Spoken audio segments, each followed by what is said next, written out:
Danielita, Hello, Kokiro. How are you? how are you? Happy Tuesday. Happy Tuesday to you too. Danielira, Uh, how are you? I'm good. You're How are good? you? Good. While you were setting up, I was doing like a little scribble Mm-hmm. of what we're going to do today. Mm-hmm.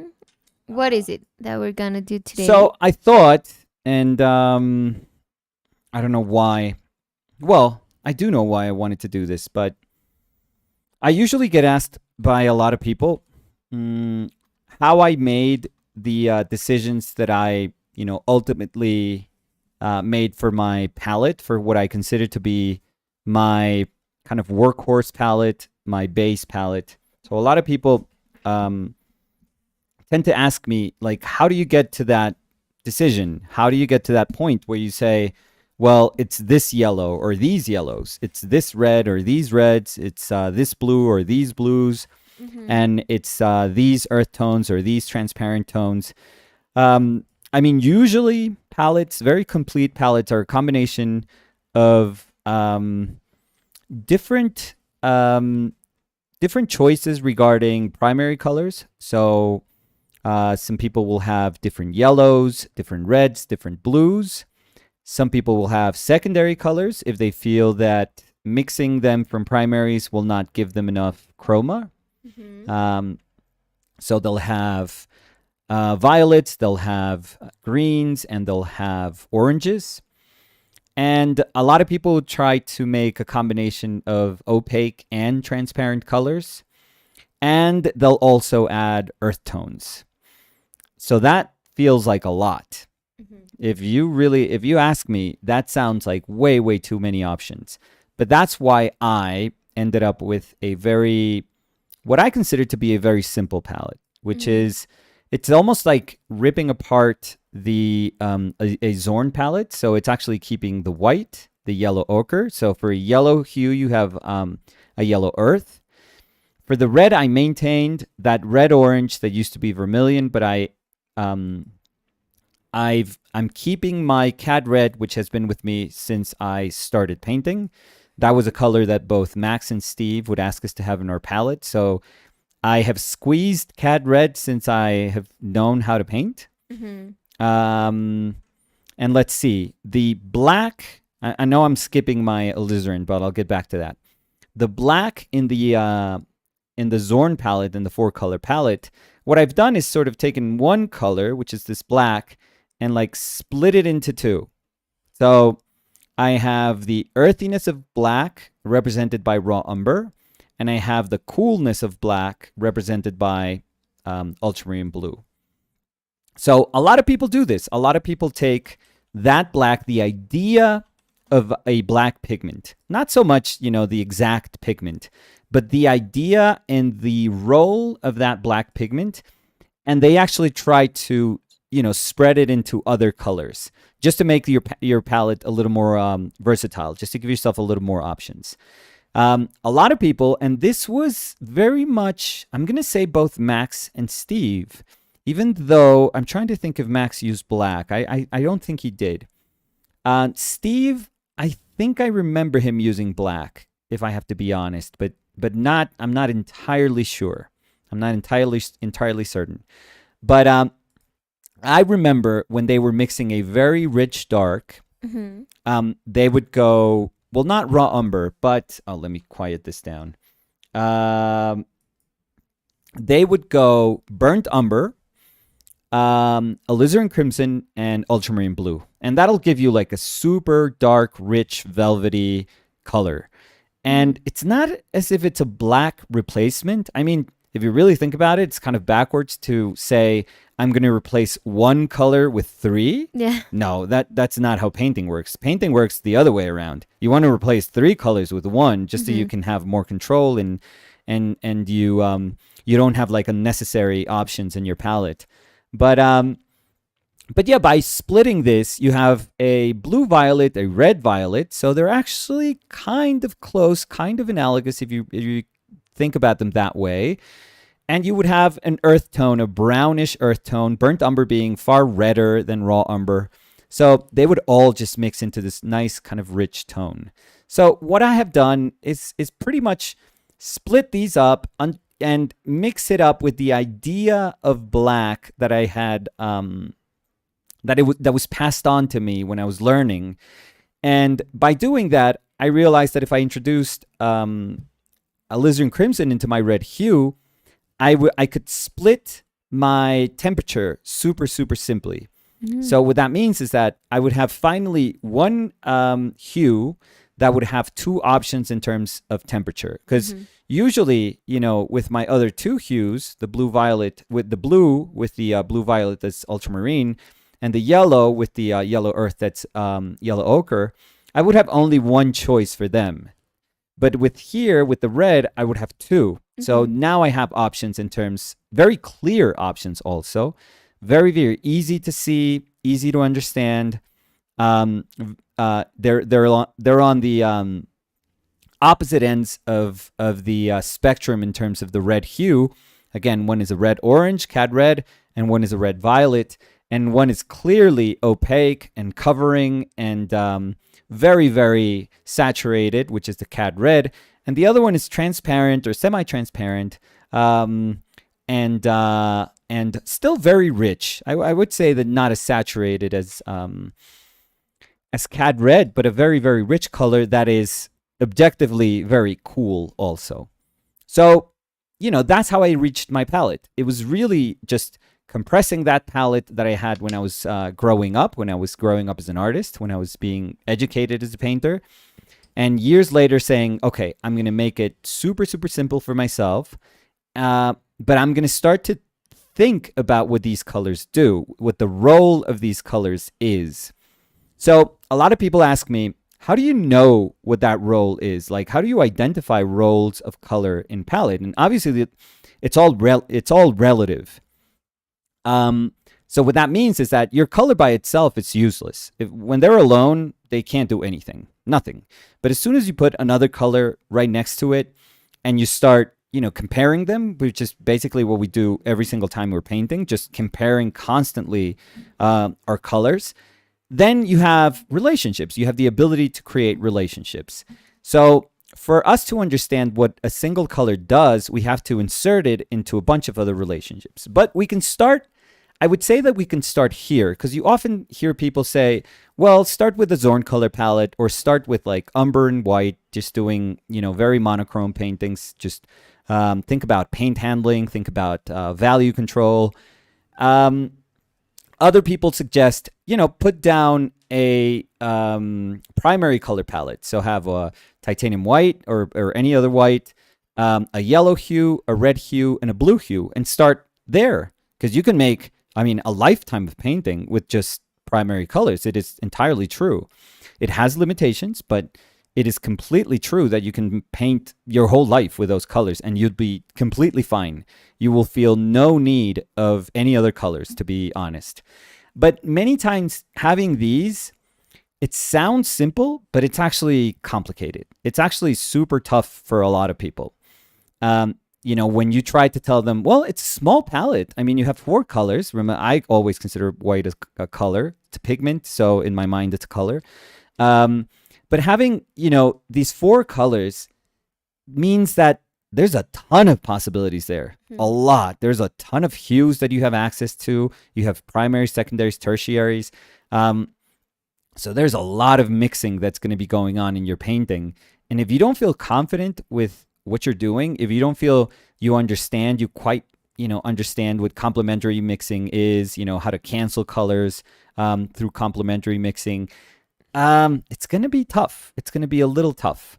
So what I thought we could do for today, and maybe throughout the week, although I don't know how rich my palette would be with other hues, but what I think we could do is I set all these, don't mind my palette, by the way. I tried scraping it and I forgot to clean it, which is what I always do. But what I did was I set these colors up in my palette. So they are the yellows that I have, in my paint box and just lying around. I think I have more. I'm probably sure that if I scavenge for a yellow orange. I'm gonna find like a cad yellow somewhere. I don't know if I have a different yellow. Oh, don't worry. I think this is enough. Okay. I feel it's enough. But you could put in here like a cad yellow, and that would broaden that definition of yellow quite a bit also. Because we would go from something that's yellowish green, which would be our bismuth yellow right here, to something that would be yellow orange, which is at the other end of the spectrum, which could be like a cad yellow. I think I have cad yellow. No, but it's okay. We don't. I mean, if you 'Cause want, if I'll you- put it. But if I you don't want know to? if I. Yeah, I don't know if I need it, to be Okay. honest. I mean, the exercise, you could put as many yellows as you want. You could put Naples yellow in there or brilliant yellow. What else could you put there? And just the weirdest of like earthy yellows if you have them. And I have, making a comeback, I have this transparent yellow lake something Mhm. that we painted with It was transparent yellow lake. cider apple vinegar. Como What else? Do you remember? Do you think you can remember? laca? Oxide. No. Oxide? Transparent oxide yellow lake. Okay. Transparent oxide yellow lake. Yeah, that's a lot of words. Transparent oxide yellow And lake. in that video, we were saying it wrong. The whole video. Transparent oxide yellow lake. I think I was saying transparent lake yellow oxide or something like that. So yeah. I just like. I mean, it's the same thing. Yeah. It is the same thing. So we have that, and we have a raw sienna. So we have a bunch of earthy colors. One clearly more transparent. It's going to be far richer, and it's going to be orangey. So, I figured, okay, that's going to be towards my orange, and this is going to be towards my green.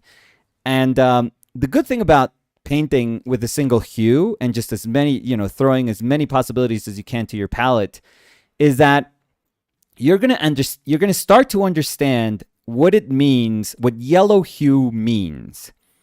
And I know this is kind of abstract, but when we say yellow doesn't mean like a single thing. Like I'm sure if I say yellow and I would tell people, tell me the first thing that comes to your mind. Like Danny, tell me first thing that comes to your mind with yellow.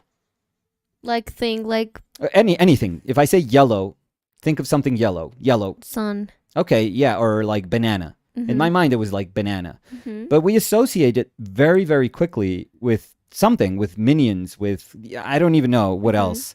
What else is yellow? I don't know. I'm blanking now. Lemon, like a lime or lemon, depending on where you live. Mhm. Um, I have no idea. yeah, right. But, A raincoat. okay, a raincoat. Well, Yeah, I mean- Coraline. Yeah, but Coraline yeah, raincoat. yeah, yeah. There that we go. that came to my mind. Yeah. So what I'm saying is that yellow is actually just this concept, but it's not really something specific. It's something that actually covers like a huge ground. So in order for us to understand that idea of yellow, we can do something like this, which is I'm going to just keep my choices kind of in this lane that we're going to call yellow. Our painting is going to be super atmospheric, and it's going to be like forced analogous, because all these colors are going to be just bumped like super close to each other, just almost like bumping each other in that color wheel if you think about it. So it's not going to be analogous in the sense that it's a yellow orange, an orange, and an orange red, for example, if we work there. Now this is all going to be like analogous, but super shortened sense of analogous. Like they're all going to be same family.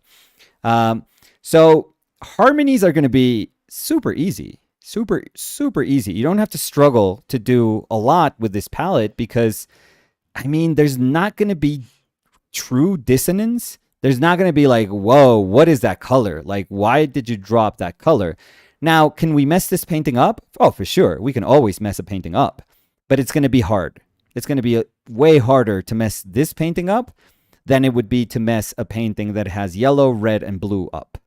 So the idea is to just slowly inch our way into saying, let me see which yellows I like. Let me see what sort of character they have. And let me dedicate at least one painting or 1 week or 1 month, if you want to go nuts, by examining that yellow hue and just kind of understanding that what that pigment means, what those pigments that lie in the yellow definition. So I'm gonna get started. I don't know exactly the sort of painting that I want to do, because my reference now has Fer with a darker coat and then just her portrait. I could follow that. I could change the relationships, the value relationships. I don't know. I don't know if I want to do that though. Let me think. I didn't really think about it. So do you want me? I mean, this is going to be like wasted work, but we should do this very quickly. Wasted work? Yeah, it's like a lot of work that maybe leads nowhere. But let's do these. Let's do 3.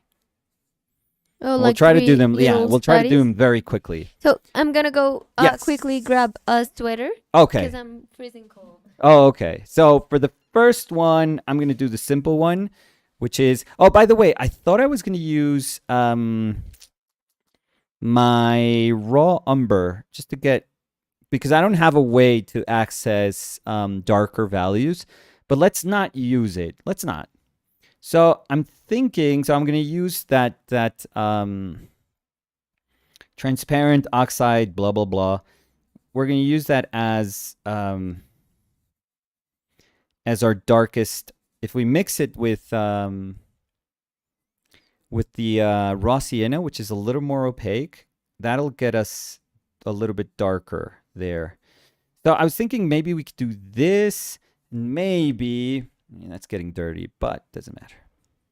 And maybe we could do that for the portrait, so that's going to be nice. And we shouldn't do something like super bright for the background, because I don't want it to be... Oh, I have color and I have fresh color. I have to get rid of that, because that's going to mess up my painting. ¿Saqué un saco? Ah, no importa. No. Okay, let me get rid of these, because that's going to be... If I get some of that color, that's going to mess my whole painting up. This is pro level cleaning your palette.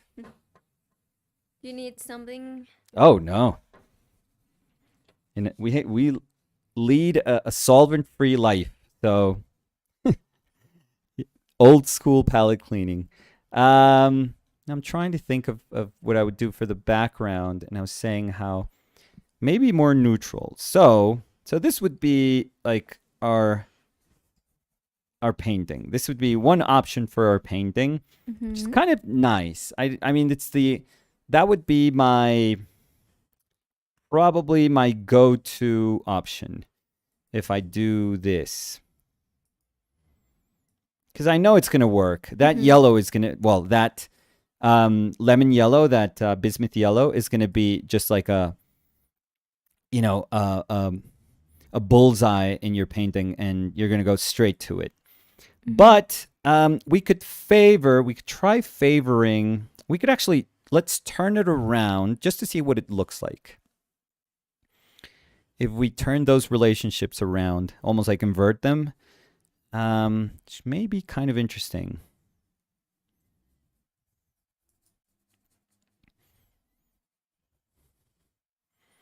And maybe just I'm going to keep the neutral-ish background. That's going to be difficult to establish what sort of value relationship I want. So yeah, let's flip it entirely. Let's say it was dark against light. Let's make it light against dark now. And maybe something super earthy with like not dark. Let's see. That, but then maybe this has to be... That background has to be a little bit darker just to have like a difference there, maybe. That's kind of nice too. I like that.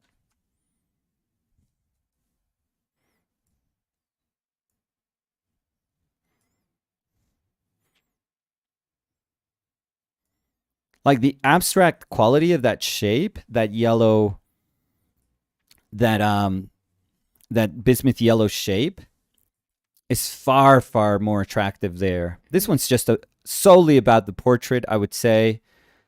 This one is far more abstract. Mm-hmm. Like you're far, far more conscious about that shape. And what else could we do? Let's try to use this earthy color. Because the idea in doing these is not to overmix anything. It's just to keep everything super, super simple. It's almost like having tiles. And you're trying to say, okay, this tile is for this tile is for that. Mm-hmm. But, you know, they have to be super distinct. If you overmix, then all of these are going to look the same. So, And a super bright background. yeah. That's what I was thinking. Okay. I think that's the one. And, you know, you were totally right because that's the one we were missing. That's the only one that we were totally missing.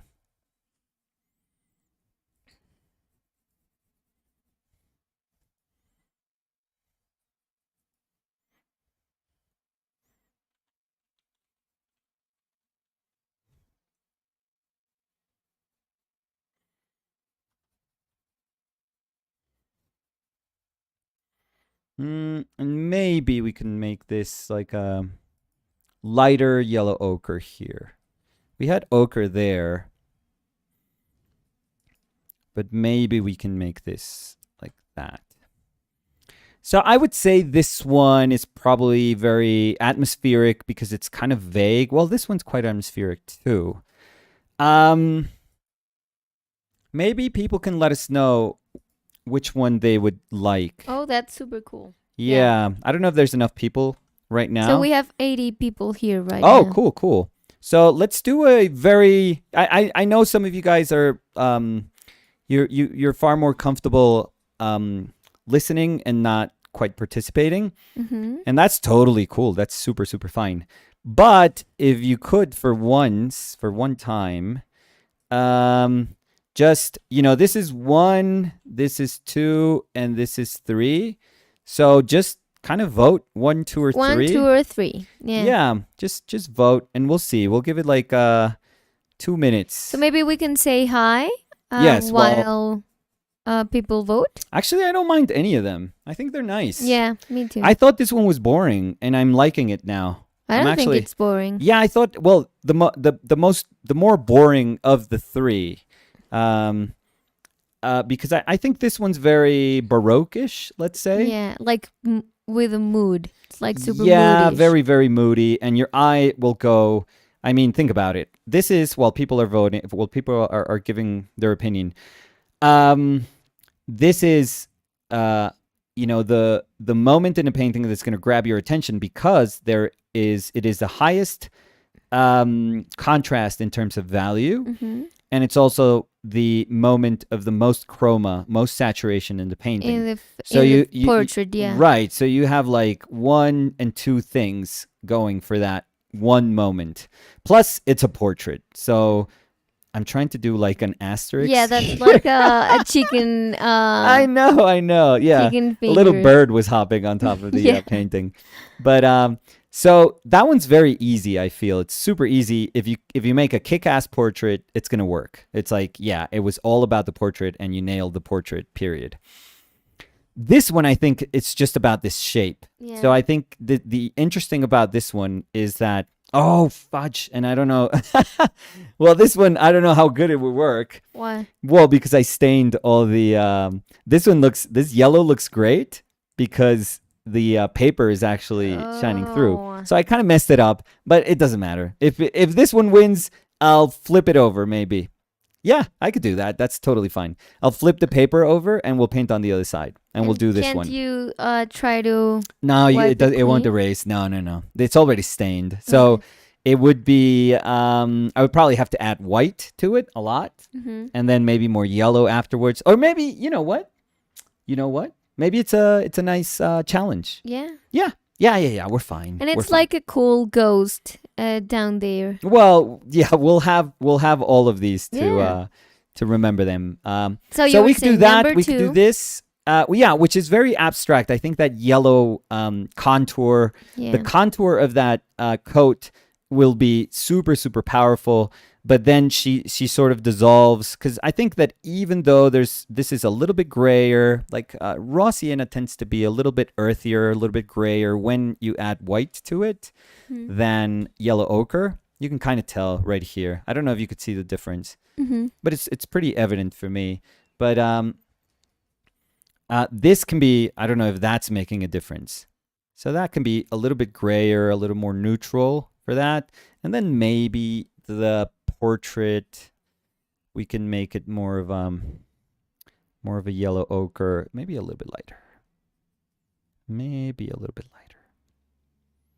Yeah. So maybe it's that. So there is closeness there, but they don't kind of fade into each other. It's not as if it's a whole. Oh, okay, that would be like a nice, interesting idea. But anyways, that would be that. Yeah, and and then it's like a yellow raincoat, so yeah, it would looks as a like coat. so. Yeah, it would be that familiar shape. Let's say, even though it's not a raincoat, that was fair. That she was cold yesterday and she took my jacket and she put it Yeah. on. So Yeah. you know, and then this one, I'm kind of liking this one. This one I feel it's almost like the one that it's almost like this character lives in this yellow space. Mm-hmm. It feels like this is a character, like their planet is this color and they are totally used to that. They're totally used to living in this yellow world. But again, very, very interesting that significantly different paintings could be painted with, very little variation of a single hue. So that's a good thing to acknowledge, I feel. So So we let can me. say hi and then Okay, because I was gonna count the votes. okay. If it's While I drink my tea. Yep. So 1, 2, Yeah. 2. So do you wanna write them somewhere? Oh, I'll remember. Oh no, so let me do it. No, I'll remember. Just tell me how many votes for number one. No, because I'm trying to count as I read. So Okay. another 2. Un, dos, un, dos. Or maybe just go all the way down and first count number ones and then Tres. number twos. Sí, estoy haciendo eso. Okay.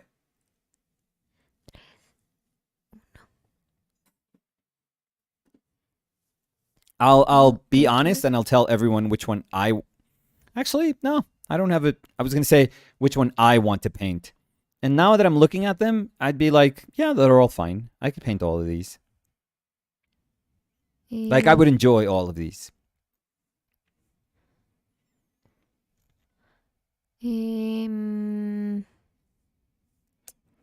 Wait. Do you want me to check? No, I can check the video. Let me. Okay. Be patient, please. No. Please. I was trying to help. 1, 2, 3, 4. Just doing my thing here. Yeah. 1 here. 2 here.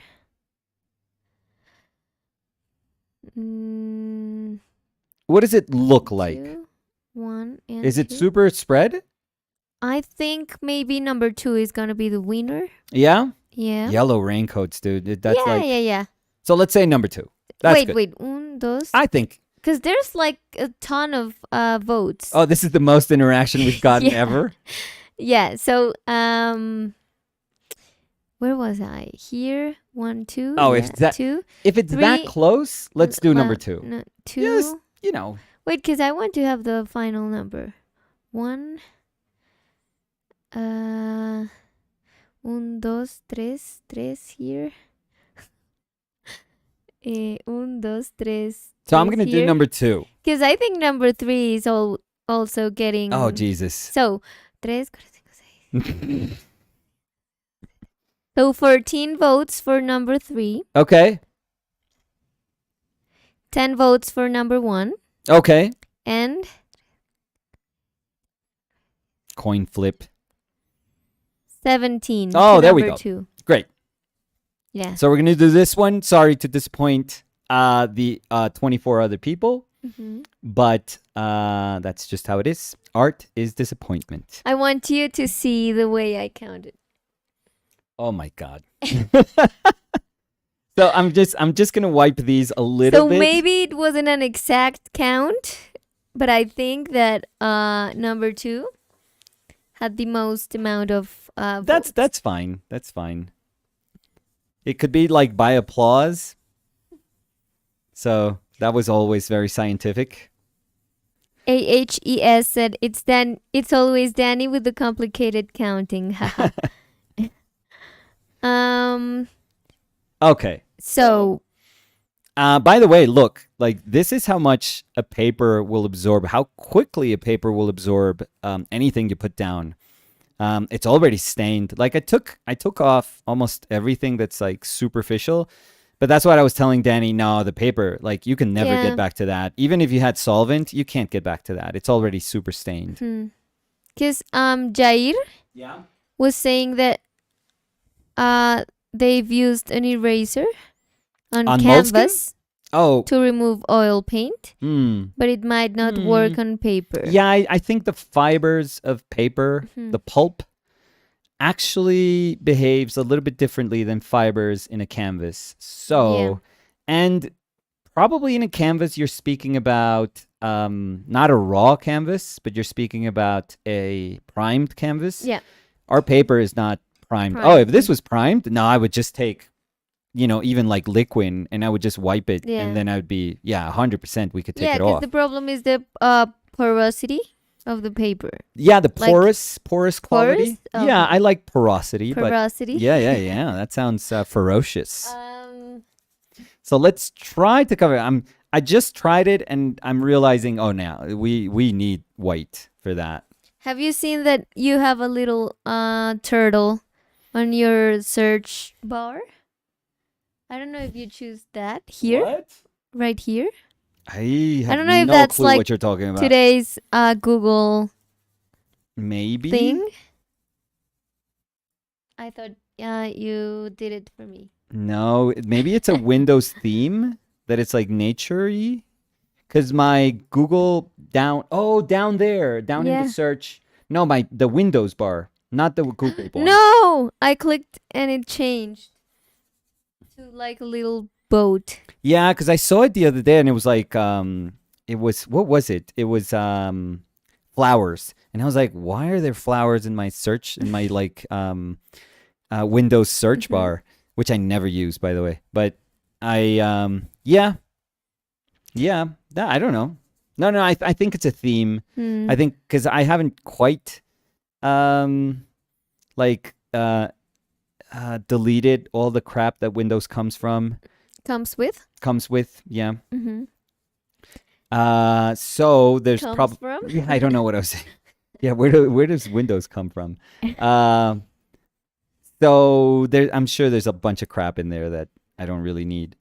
So So now we can say hi. yes, please. Let's see. Javi Have said hello everyone. Happy Hi Have. Javi Have. Hello. Jair dice hola. Hola Jair. Hola, Jair. Serene Kelly said, hey y'all, how are you doing? Oh, with the bad puns from the Yeah. start. Marcelo Peralta said, hi Chad, hi Nico and Danny. Bom dia, boa tarde. And Marcelo said, Danny, I just watched yesterday's live. That 3-part amulet is amazing. Congrats, super cool sculpture. Thank you. Very, very cool. Thank you so much. Yes. So super, happy super cool. that you like A it. lot of people liked it, so I'm super happy. Also, Robin half of the the row. Rose is saying hello there. I wonder Hello if people there, know. Robin. Yeah. I wonder if people are like, who the hell are these Oh, row yeah. people? HCK said hello. Hi, HCK. Margo, Dice, Qué hola. bonito día, Margo. ¿cómo No. estás, Margo? Todas las palabras Terminan en en A. A. Es imposible, Margo.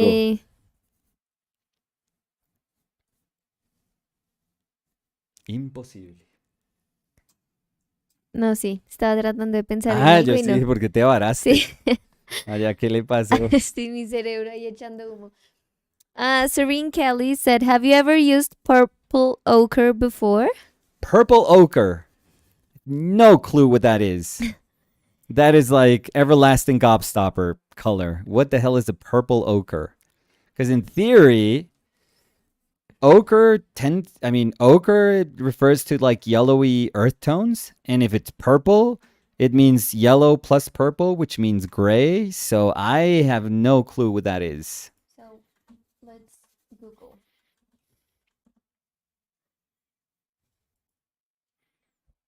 So there you go. This one. Oh, that's like a reddish that's like a red violet earth, I would say. Like this. I mean, this image is bigger, so maybe you can see it better. Yeah, that's way more like violety, purpley, like like a purple earth. Yeah, I would call it purple earth just to not get ochre in there. Maybe they already have purple earth. No. Javi have said, Have said "What material is your palette made out of?" this is acrylic. Yeah. This is just a little piece of acrylic that I bought for the what is the brand of that little Pashad box? I forget. I don't know. I have a little You something? I don't know. uTorrent? Ustream? No. You You go. You go girl? You go. Yeah, you go. I was UGO? right. U.go. Yeah. Oh wow, you remembered. Yeah. I had no memory of the brand. I'm so Yugo. sorry. No brand recognition for me. Yeah. Yugo. So that's the Hugo. Mm-hmm. So that's the palette that I have, the little portable easel that I have, Pashad box that I have. Is it Poshat or Poshade? I think it's Pashad. Yeah. Could you check? How? Like in YouTube? Yeah, maybe. Let's see. Is the audio computer audio? No, I'm gonna do it in my phone. Okay, but I think it's Pashad. Pashad.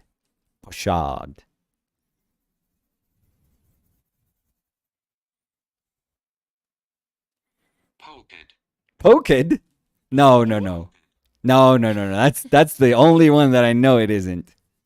Poke it? No. No, poke it. No. That one I'm certain it's not.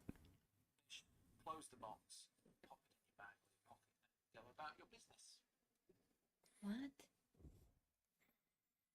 What are you searching for? Okay.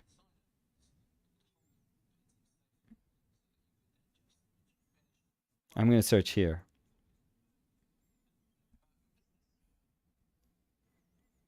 Okay, let's hear.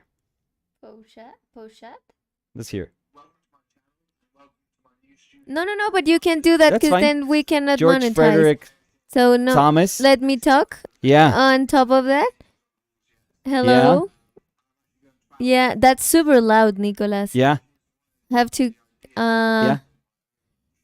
Pashad. No, well, but I don't know if I trust. What? George Frederick Thomas Douglas or he looked like a good guy, like a nice guy.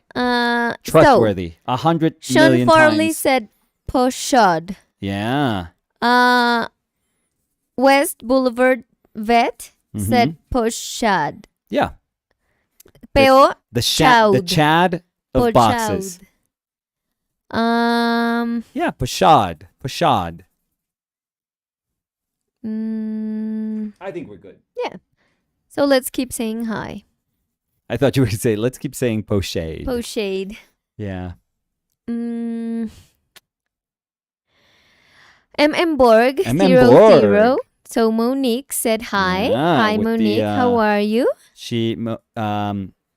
Monique has a really cool couple of paintings of ours that you she showed showed me. us. Yeah. Yes. Yeah. Very, very cool. Even though I don't do a lot of Facebook nowadays, We did and it. Borg, 0. we are now friends. We are now Facebook friends.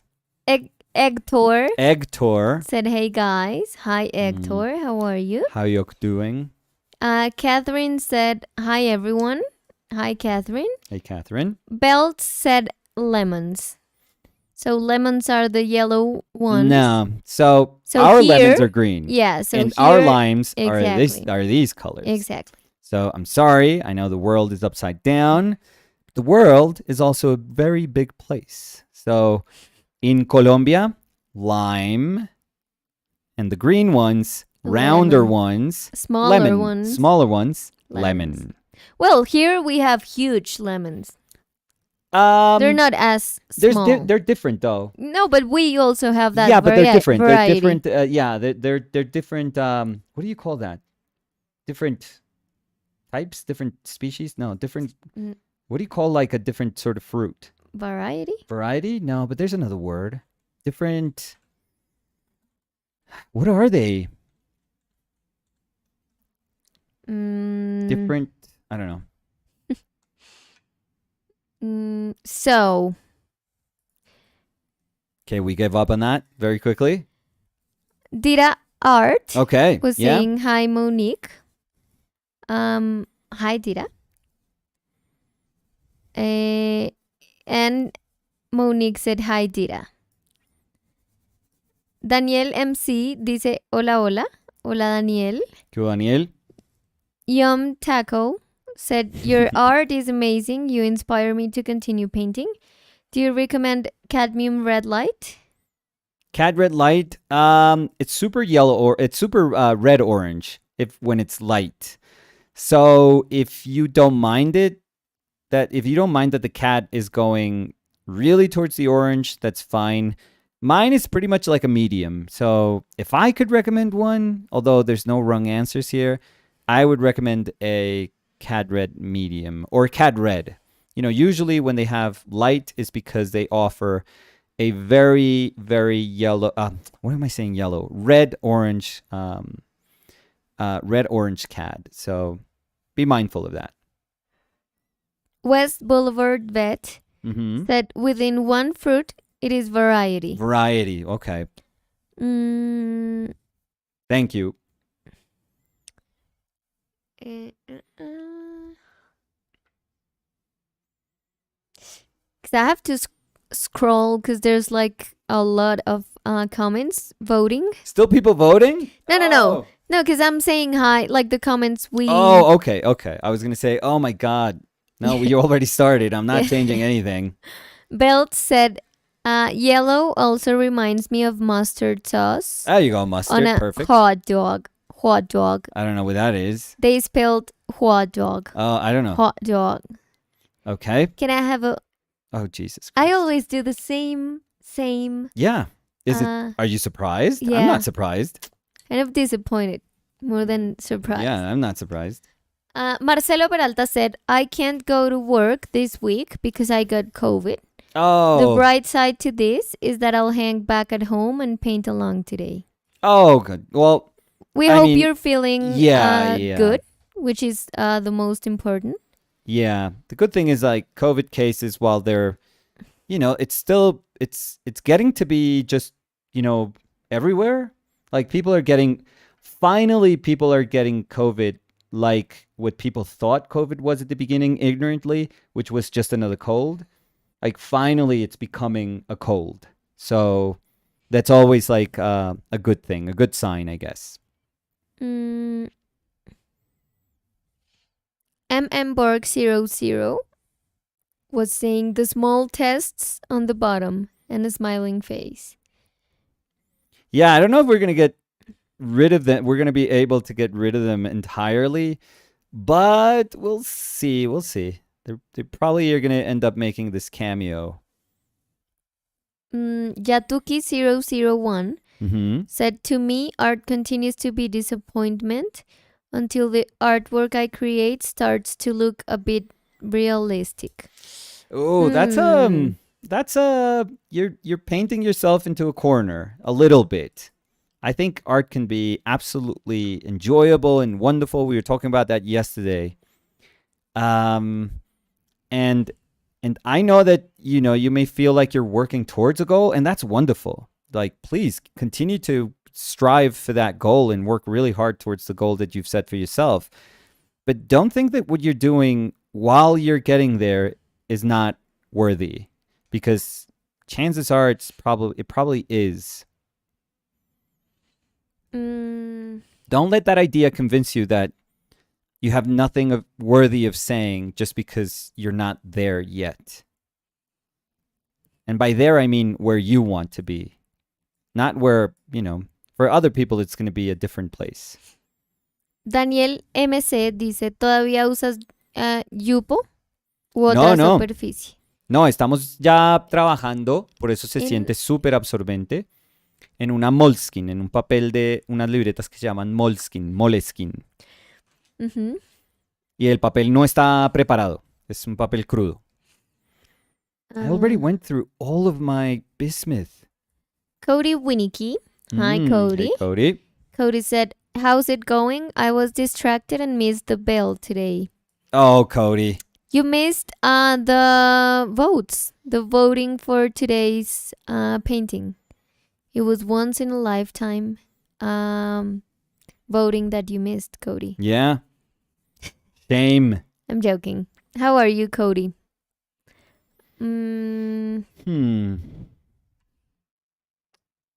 Let's see.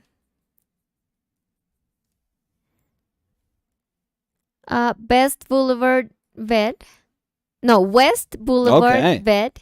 was saying some time ago, just joined, thought it was a single hue demo, but background doesn't seem yellow hue. It's raw sienna. Like, don't judge this here, how it looks when compared to all of these. Judge this. Wouldn't you say raw sienna is like a darker yellow earth? And West Boulevard said it looked like he was mixing burnt umber, white with a touch a touch only of yellow. Oh, no. So so that we can be honest and super clear here. I'm not going to touch any of these. And trust me, like, this is going to be, even though the palette is not set up so that I only put yellows here, which I consider these yellows. I mean, raw sienna is very much a yellow. Yeah, because yellow is not only the bismuth. Yellow is not just a little chick, Yellow is not just a rubber ducky. Yellow, I mean, those are a couple of yellows, but yellow is just a broader definition of yellow. And it broadens up quite a bit when you introduce the ability to use yellow earths. So yellow ochre, I would say that's a yellow. Oh, yeah. West Boulevard Vet said yes. Thought it was burnt umber, not raw sienna. Thank you for clarifying. Okay, but burnt umber would be close to this value. Very close to our raw umber, which is over here. And that would be very dark. Burnt umber is like value 0. So this is value 0, value 0, value 0, value 9.5. Our darkest, when we look at it this way, our darkest is going to be this transparent oxide yellow lake, which is also very much a yellow, I have to say. And it's, in fact, like a yellow-orange.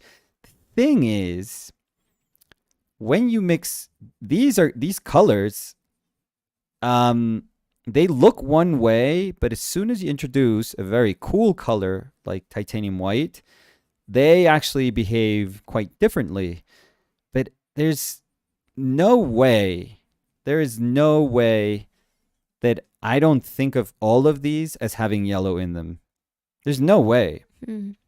Like, I wish I could put other hues right here, but I'm going to just make my palette even messier if I do.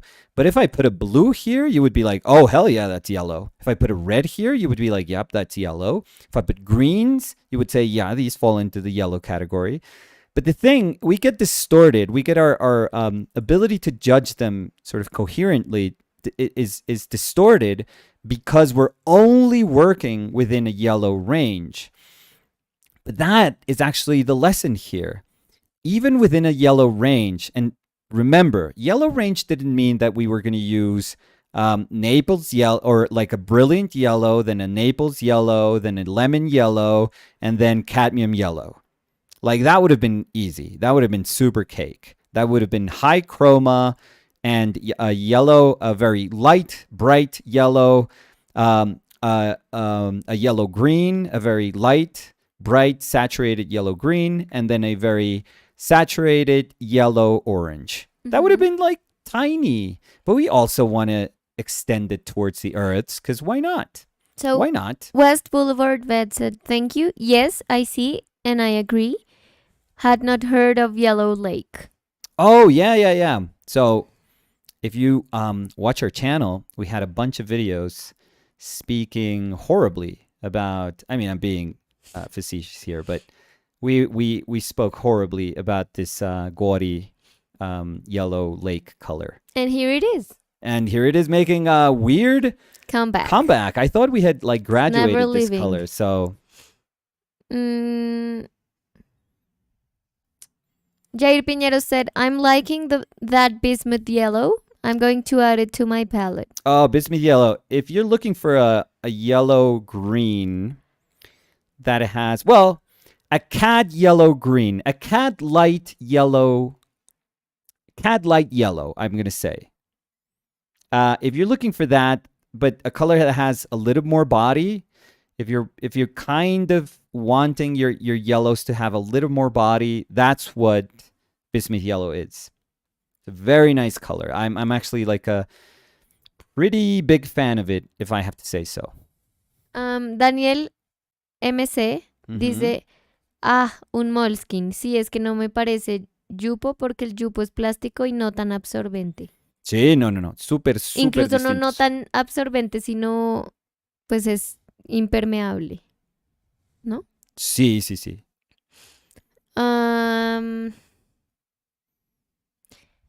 Yutaki001 said, Nicholas, my monk portrait began as a tiny paper, which still exists today. A large paper was found, and then the new monk portrait was painted on this paper. It's for oil colors. Which paper? The moleskin, maybe they're talking about? Or... I got a little confused there. So maybe, I remember that they were saying, I think it was last week, that they were doing a monk portrait. Do you remember? Yeah. I always go with monk. That's another one that I don't quite... Well, I always mispronounce. So. No, what are you talking about? I do that all the time also. So I remember they were telling us that they were doing a monk portrait, but maybe they can give us an update as to what it was that they were doing with that portrait.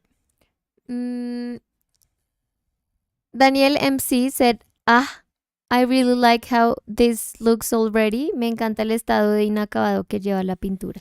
Sí, hay veces, es que las pinturas son una cosa curiosísima. O sea, hay pinturas en la historia del arte que las dejan así. O sea, literalmente. Eso no es raro ver una pintura en la historia del arte que uno vea esto y diga, lo quisieron dejar ahí. O sea, esa fue la decisión. Y que no se sienta como que les falta. Exacto. Pero a mi juicio le falta, pero la única razón por la que digo, para mí le falta es porque yo quiero hacer algo más. O sea, yo quiero sacarle un poco más a la pintura.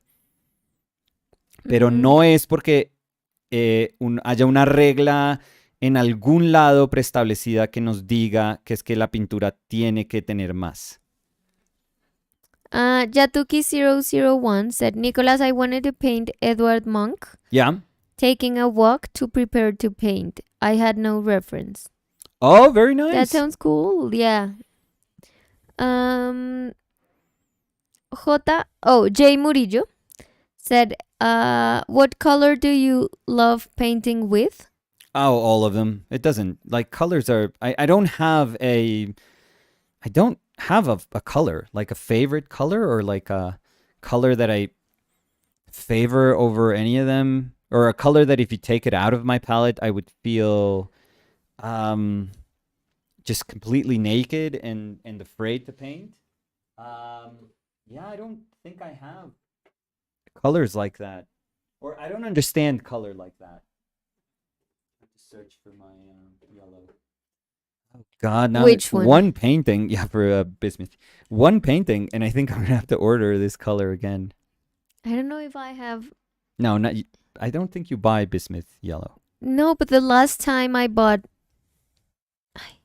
Maybe I bought bismuth yellow. No, I don't think so. Or cadmium yellow. I have no idea because I haven't opened it. So that's why Oh, but I you don't can't know. get Bismuth here, though. No. Oh, I so always have to maybe- order it. Yeah. Yeah, so maybe it was Some other? cadmium yellow. Yeah, maybe. Yatuki001 said, Mhm. so there was an A4 paper, and it was Okay. not a moleskin one, just a regular one. Okay. And I cut a tiny paper from that, which is smaller than my index finger. Oh, wow. The outcome is a painting showing monk taking a walk in the evening. What? But I wanted it to be as if he had painted the sky. Okay. Thanks for that's... being so kind to stay with us this evening, dear West. Because West was saying, West Boulevard Vet said must go. We'll definitely save to watch later. Oh, thank you. Oh, thank you. So, hope you enjoy the video afterwards, and thank you for being here. Yeah. So that was what. Yeah, that's Jatuki quite was a saying. quite a story for that Munch painting. Are you okay? Jair said, I used the emoji. So the palette emoji. Palette alert. Okay, so Palette alert, Nicolas. Pallert. Palette. Palette. Oh Jesus! Pallert. What? A hippo. Hippo? I oh, see right here. Where? Here. No. I see This is the like snout. a grizzly bear. No, this is the cheek. No, but not there. What? I see a grizzly bear here. Look. I'm trying to find it before you tell me. Oh, here? Nope. Up there? Nope. Okay, down here? Wait. Oh, here? Espera, es que Like no a estoy viendo. face? Espera que no estoy viendo. Where?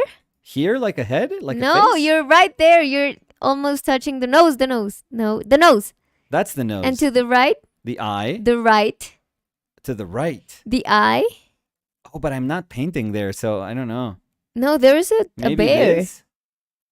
No, for me that's the bear. But Oh, Jair wow. said Let me see. the hippo. We're Oh, playing so- this game now. We're And playing. Jair said, check your Instagram. We're playing this. Let me try to see. So you said I see- hippo, which I'm gonna go. Let me see. Where would I put the? I'm gonna go here, and then here, maybe. So let's I'm gonna see, say Jair. this one. This one's like but don't tell me. This one's like nose. Yeah, I see it now. What? Now I There. can't see my bear. Maybe that's the eye over here. He's got like a smile there. Maybe not. No tusks or maybe there. That's like That's a big- good one, Jair. Jair, I'm sorry, it was like. Yeah. I'm missing the ear, but let's do that there. So let me tell you, you're lost. That wasn't the hippo? Nope. No. That's a cute hippo though. Look. Oh Christ. Oh, okay, here. Yeah. Yeah, no. That's where I was seeing the bear, the Oh, grizzly no. bear. I always see like more cartoony types. It's like a hippo, but it also has like an elongated mouth, like a Yeah. horse. So, hip horse. Okay, wow. Yeah, no, now I see it. And then Look, your look. bear. Yeah, wow. Your bear would have been over here. 'cause I No, thought this It was. wasn't there. It was in the same place of the hippo. No, I thought this was the. Well, the hippo is super cute. Your bear just like stole some lunch. It's like munching it down. It looks like a beaver. More Yeah, than a bear. I don't know. And let's do the ear there. That's a bear. Yeah, for me it's a beaver. Oh, that's so a bear. That's so a bear. Borg00 said, LOL. And There we go. Belt said, haha, looks like a platypus. Which one? This guy? Maybe. Or that one. Yours, like the bear, is like kind of a dog, like a husky. Yeah, Like a husky-ish. super fat husky. It's like a, super hey, fluffy husky. Yeah, like a dumb but wise. Dumb but wise? Yeah, that's dumb but wise. That's exactly what it feels like. Yeah. Or everyone thought that, it was dumb, but then, eventually at the end of the movie, they do something like super wise, and they were like, yeah, never judge a dumb husky by its Their face. cheeks. Yeah. Robin said, love this painting just as it is. That's a lot of pressure. And Serene Kelly said, and the bismuth is a banana slug. Well, right here? Is it? Like the whole bismuth? Yeah, maybe.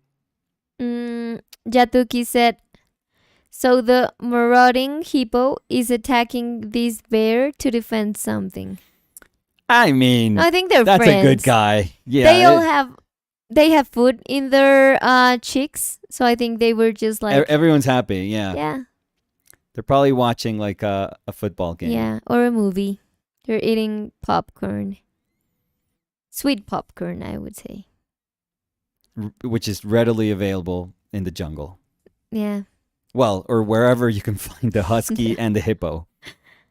Cody Winnicky said, my dog is half wolf, so he looks really majestic.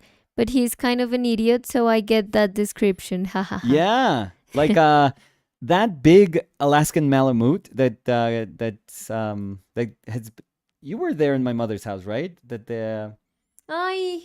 He's enormous. He's like the biggest dog I've ever seen. I've heard that they say he's like a super noble giant. Yeah. Yeah. Yeah. He's super big. Enormous. But he's like so silly. Yeah, he's got that face that you're like, oh my God. And not only the face, I mean, he's huge. And you try to cuddle him and he just like lays. Oh yeah, he does in his back, nothing. so you can scratch him. Yeah. Yeah, he does not. He's amazing. Yeah. Yeah. What an incredible dog. I think your sister's dog is gonna be huge. Not that big. No, but huge. Because the longer haired ones are usually a little bit smaller. Smaller, yeah, but fluffier. Yeah. But he looks beautiful. Yeah, he's like Tyson's size almost. I know. I saw that. By the way, Tyson is the other dog. Yeah, I'm talking an like Aussie everyone knows. Shepherd. Yeah. The one you've painted. Yeah. Tyson. Since he was very little. Yeah. I don't know if I can use that anymore. So Yum Taco said, "There's a guy with a mustache as well." Oh God! If I keep doing that, I'm not gonna paint the painting. So. Then you have to sell the palette. Yeah, that's gonna instead come of with the painting, painting. Yeah. It's a joke, by the way. Yeah. Nobody wants the palette. Well, It's crazy. I don't see the person with the mustache. No, when I retire the palette, maybe I'll just paint something out of, maybe we can do a painting here and then maybe sell that. But the day we retire the palette. Trying to find the person with the mustache.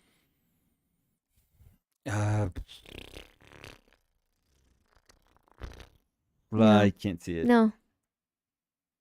I mean, it could be anywhere. I know I've said this before. I mean, is that the mustache? No. On top of the yellow mix. Which one? Yeah, thank you. Which yellow mix? Thank you. I mean, thank you for disregarding everything that we've talked about in terms of color theory. Like, yeah, right next to the yellow. Yeah. Great.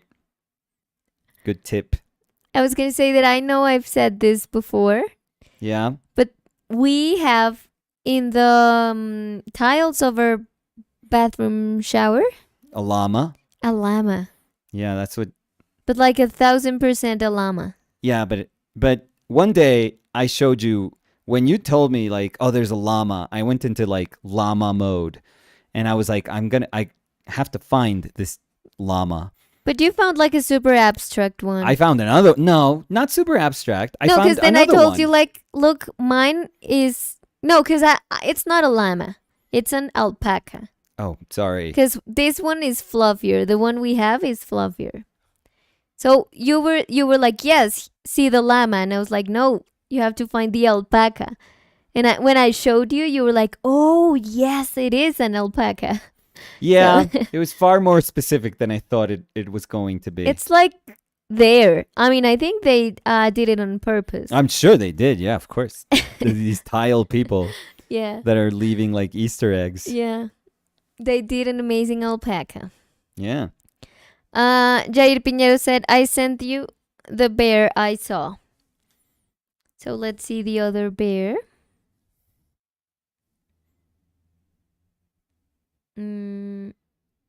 I haven't got anything. Nope.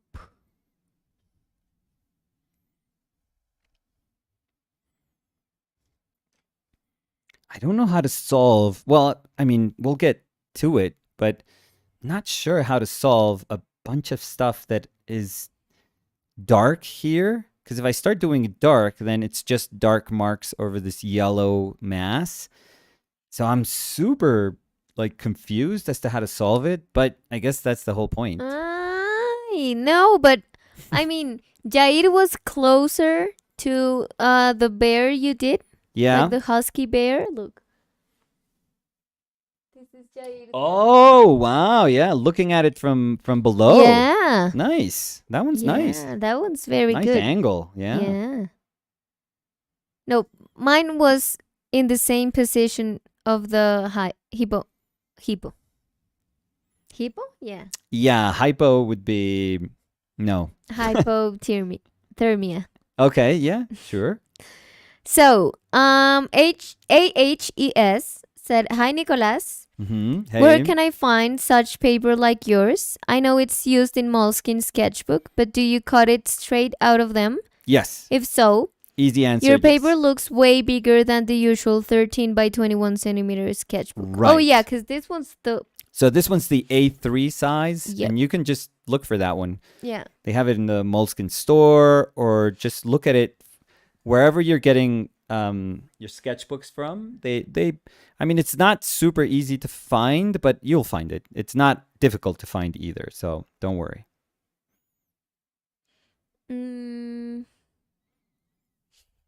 Yatuki001 said, AHES Moleskine paper are great, but the papers Nicolas, Danny, and I are discussing are carton papers specifically designed for oil and acrylic paintings. Oh, no. No, we were talking about Moleskine paper. Oh, yeah. No, this is regular Moleskine paper. Yeah. This is not for painting. It's in a bigger format. I would say it's for multimedia. I mean, it's a paper that they call it mixed medias. Okay, there we go. In the description, so. Yeah. So I would definitely say it's multimedia painting. It's not the best paper. Like if you want to do watercolor, is it watercolor paper? No. Mm-hmm. If you want to do gouache, is it a paper great for gouache? No. If you want to do acrylic painting, is it great for acrylic painting? No.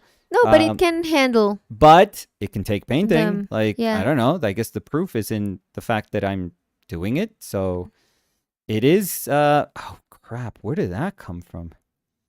A little bit of dark. I don't know. Dark. Something. It's probably the palette knife was dirty or something. Anyways, it's there already. So Ben Gurley said, "Can you guys show the reference picture like you used to on previous live streams? It could be a thumbnail, but being able to see the picture you guys are painting helps." Yeah, so we did that. Yeah, we can do that we could do that tomorrow. So yeah, I'm sorry if I have it here. No, but also I wanted to say that sometimes we don't share it because, I mean, we've discussed that sometimes Nicolas takes pictures of people and they're fine with him painting it, but not fine with it being shared. Yes. Like sometimes it can even be a picture of me. And I can tell him, yeah, I'm super fine with you painting it, but I don't want that picture to be shared. So I think that's also why we are not sharing them all the time. So Yeah, which Yeah. is very respectable, I would say. yeah, I'm gonna go grab something to drink. Okay, you didn't have. I thought you had water with you. No, because it's al clima. Okay.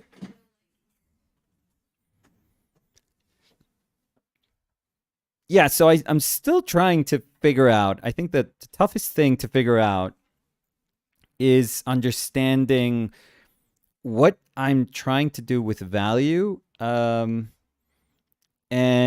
right now, I have no idea what that means. But I guess it doesn't have to make sense since we already altered like a bunch of the value relationships in the painting. It doesn't have to be something rational.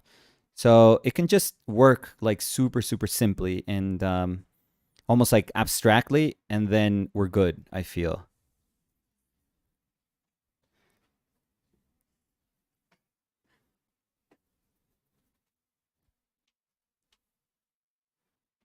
You good? Yep. I was grabbing a soda. Okay. What did you get? My Colombian Oh, soda. I don't know. Hatsu okay. soda? Well, it's like Colombian. yeah, it's not quite a soda though. Yeah. Well, It's literally, it says Hatsu soda. okay. Bebida gasificada sabor a sandía y albahaca. Okay. Yeah. Con 12% de fruta. Hi, Liat. Liat was saying hi. Hey, Liad. Mm.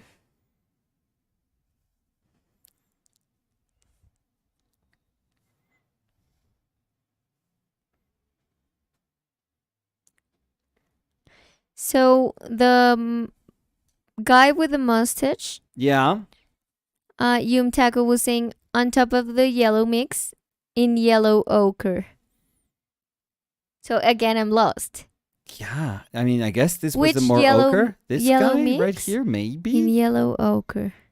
So on top of the bismuth yellow one in yellow ochre? It's tough. Yes, I don't see. No. I mean, I trust you, but it's just tough to. That's why the easiest, just draw it out, even if it's like a weird little drawing. Draw it out Yeah. and send it to Danny.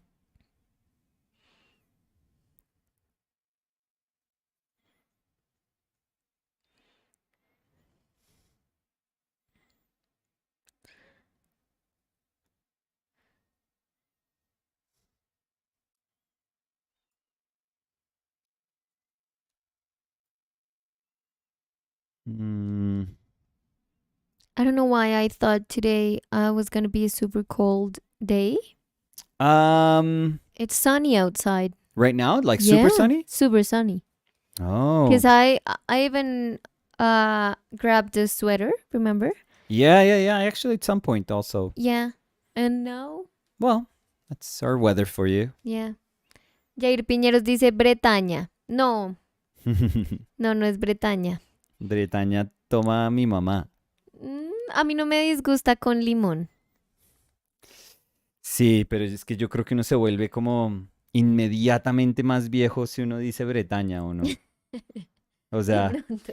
uno cada vez se va volviendo más viejo. Sí, en el bar era chistoso cuando a veces la gente decía, Con Bretaña. sí, me da con una bretañita. Sí. Con No, una me soda. acuerdo una vez, alguien, no, gin tonic. Y yo, sí, no, hay esta tónica y esta tónica. No, Bretaña. Y yo, no, pero Bretaña no es tónica. No, entonces Ginebra y Bretaña. Y yo, bueno. Sí, no, raro, no sé. De Que pronto es está rico. bien, Es ¿no? rico de Obvio. pronto, sí. Sí, porque la Bretaña no es que tenga tampoco Pero un yo sabor. creo que, si no estoy mal, la persona se arrepintió. Porque yo creo que fue que dijo Bretaña. Y De pronto después se no fue dio capaz cuenta de que decir, no. ay, no, pensé que se llamaba Bretaña. Porque tomaba sorbitos como Pues le vas a ver esa gin y ya, Sí. a Ginebra. con gas. Que no está mal. No, pero yo No. creo que no le gustó. De pronto está acostumbrado A gin tonic. y Sí. quiso decir con Bretaña. Ignacio Casas dice, ¿le interesa el arte rupestre? ¿Le provoca algo? ¿Le es indiferente? Está chistosa, está chistosa la pregunta. No, obvio me interesa. Yo creo que muchísimas veces cuando hablamos como de ese arte primitivo, instintivo, em, pues en últimas, o sea, ese es el primer momento en el que la humanidad siente, bueno, al menos registrado, el primer momento registrado en donde la humanidad siente deseo de expresarse mediante la imagen, de comunicar mediante la imagen. Sí. Yo creo que mi fascinación por el arte mal llamado marginal, por el arte de los niños, pues también abarca como esas definiciones, de nuevo, más como ancestrales, más primitivas de arte. Entonces, sí, 100%, A mí me parece fascinante. 100% me interesa, claro. Sí. Nano Espinosa dice, hola chicos, y esos animales en la paleta, pensé que me los estaba imaginando.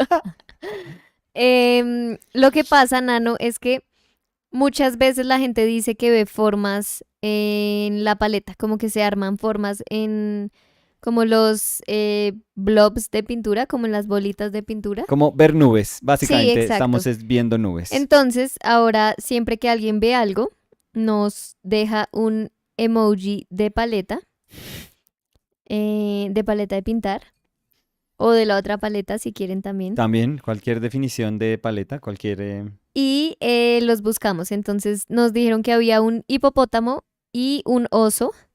Entonces Nicolás hizo como el trazo De donde yo creía. exacto, para mostrar dónde él creía que había un hipopótamo y donde hizo un oso, que en realidad después dijimos que es un husky cachetón. Sí, yo creo que ya, Eso explica, ya lo sí, perdimos, se ya hace fue. rato se fue. Sí, está como, uy, no. Mana de bobos. Sí. Yo vine aquí a aprender de pintura. Y están Este hablando de poco un de husky bobos ahí. cachetón, sí, ¿no? Eh, un husky cachetón por Jair Copetón, que lo mandó. Uy, no. Um, so let me check if maybe I missed some questions. I always try to read them all. Ujú. So I'm Read the gonna try. moleskin. I'm gonna try to find if maybe I didn't read one.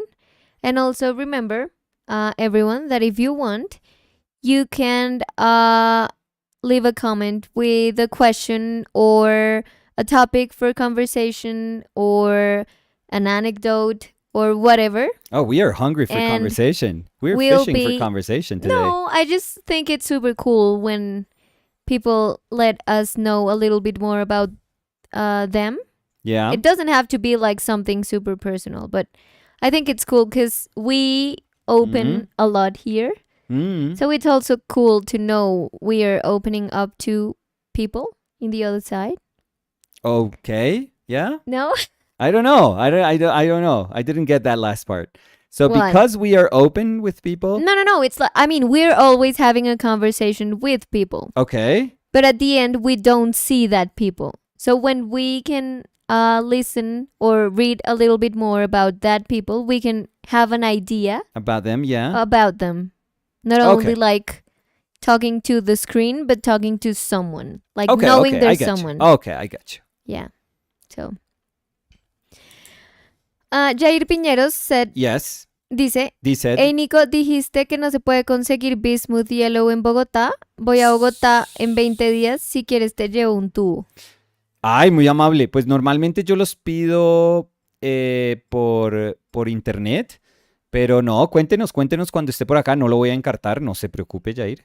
O Y sea, Jair dice, sien- jajaja, muy- husky cachetón para Jair Copetón. Sí, no, muy querido, Jair. No. Yo le digo la verdad, yo soy de las personas que con mi familia, o sea, yo siempre pido como, nunca me pidan que les lleve nada, nunca. O sea, yo soy súper mamón cuando viajo, como no me manden para hacer encargos, no Pero me es que a manden veces es muy nada. difícil porque uno dice, Uno bueno, yo dice, les llevo bueno, algo. yo les colaboro y es como, ay, por favor, me trae esta almohada Sí, y me trae como este coso de vidrio. sí, sí, Y uno es sí. como, no, ¿qué? Si es solo No. una cosita, es que le quiero mandar este edredón, Sí, es como, no. sí, O le llegan a uno con, ay, le puedo mandar algo a mi hija que está allá y uno es bueno y le llegan a uno con un arroz con pollo. sí. No, no, no, señora, no O voy a peor viajar aún, con un el arroz con pollo pollo. para hacer el arroz Sí, una gallina allá ahí en una mismo, jaula. sí. Mm, No, entonces yo normalmente trato de ser igual con las personas como yo soy. Entonces yo trato de no encartar a nadie. Pero no, si está por acá nos escribe y si tenemos tiempo y si podemos, pues ahí cuadramos algo. es que si no estoy recordando mal, Jair había dicho que pensaba venirse a vivir a Colombia. Ah, Pero pues de pronto Jair me puede corregir, pero creo no estar recordando mal eso. Pedro Sócrates sí. dice, la semana pasada alguien preguntó si ya habían visto Everything Everywhere No, All no, at no, Once. no le hemos visto. Es que Dani estuvo trabajando Sí, sí, sí. Hubo y una noche incluso que me dio pesar porque fui al cuarto a ponerme un saco sí. y Nicolás me dijo, ¿ya acabaste?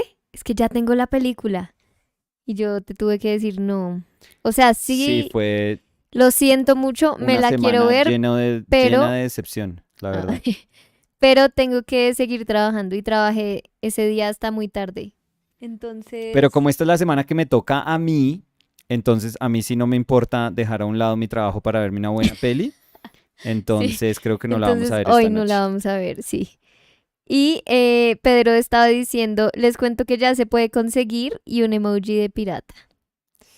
Yo De- la vi el fin de semana y la amé. Bueno, Sí, vamos a no verla, a ver qué más, no tal. más Sí, sin spoilers. spoilers o empiezo a Porque la bloquear. verdad, yo estoy spoiler free con esa película y solo sé que mucha gente a la que escucho decía que era muy linda, que era una peli muy chévere. Mm, Darian, Entonces, oh, dale. no, no, no, no. Darian Gallardo was saying hola a todos. Hola, Darian. Hola, Adrián. Aaron R said, hi guys, why don't you put a reference on the screen? So we were talking a little bit about this. Maybe do you want to? Yeah, no, let's leave it as sometimes we do and sometimes we don't. And I think that that's totally fine. And if people feel that it's like super, super important, we'll try to put another one. We'll try to put one tomorrow for sure. But whenever I know my answer doesn't quite satisfy a lot of people, and that's okay. That's okay. But I always tell people, no. Maybe for these paintings that we're not quite going for something that is entirely there in the reference.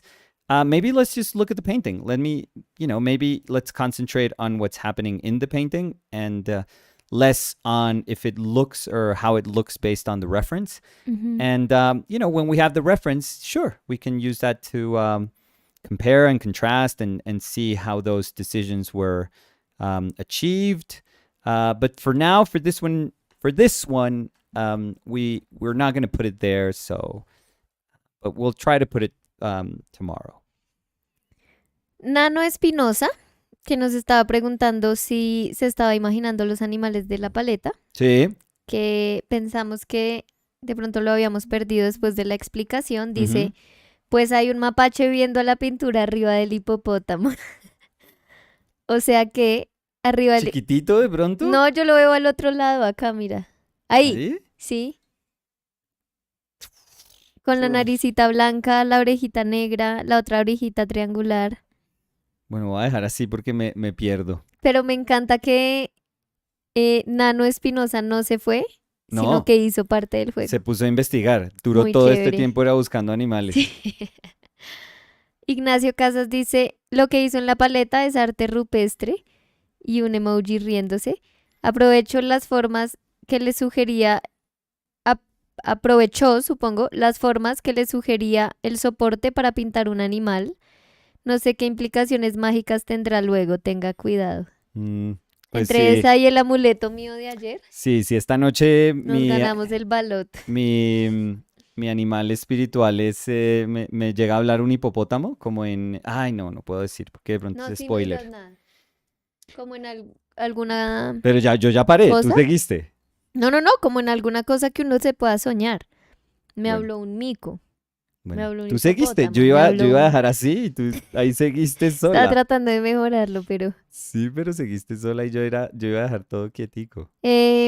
So, So, bueno, Jair dice, no a vivir no, o por lo menos no todavía, pero voy por 5 semanas. uy, Ah, un bastante. montón. Viene a elecciones. ¿Y viene a Bogotá o solamente, pues, o a qué lugares de Colombia? Héctor Hector, yeah. Ecuña said, my wife, brother, and friends all pitched in to buy me a Switch for my birthday last weekend. Oh, dude, nice. I remember you guys said you had one. What Yes. are your favorite games? So, Cuphead. Oh yeah, you can get Number Cuphead for one. Switch. Yeah. Although it's not a Switch game. It's also like you could play Cuphead in my mother's computer, which Yeah. means that you could Well, play I don't know Cuphead if like Hector can play in your mother's computer. But... well, no, not exactly in that computer, but by saying my mother's computer, I'm referring to a like very any old computer. one, yeah. Yeah, so if my mother's plays it, then you can play it anywhere. But so maybe that's not like a Switch, a Nintendo but exclusive. Your favorite games? I Yeah. would say Cuphead because we played it there. Yeah. So Cuphead, Mario Kart, Mario Kart is 8 like Deluxe. yeah, Mario Kart you have to have. Yeah. It's I think that it's like one of those games that it makes no sense if you don't buy it. Yeah. I played Go. I played with Fed Luigi's Mansion, Oh, and I yeah. thought it was really good, to be honest. I thought it was very, very good. I have one, but Breath of the Wild, if they like Zelda, that's probably the best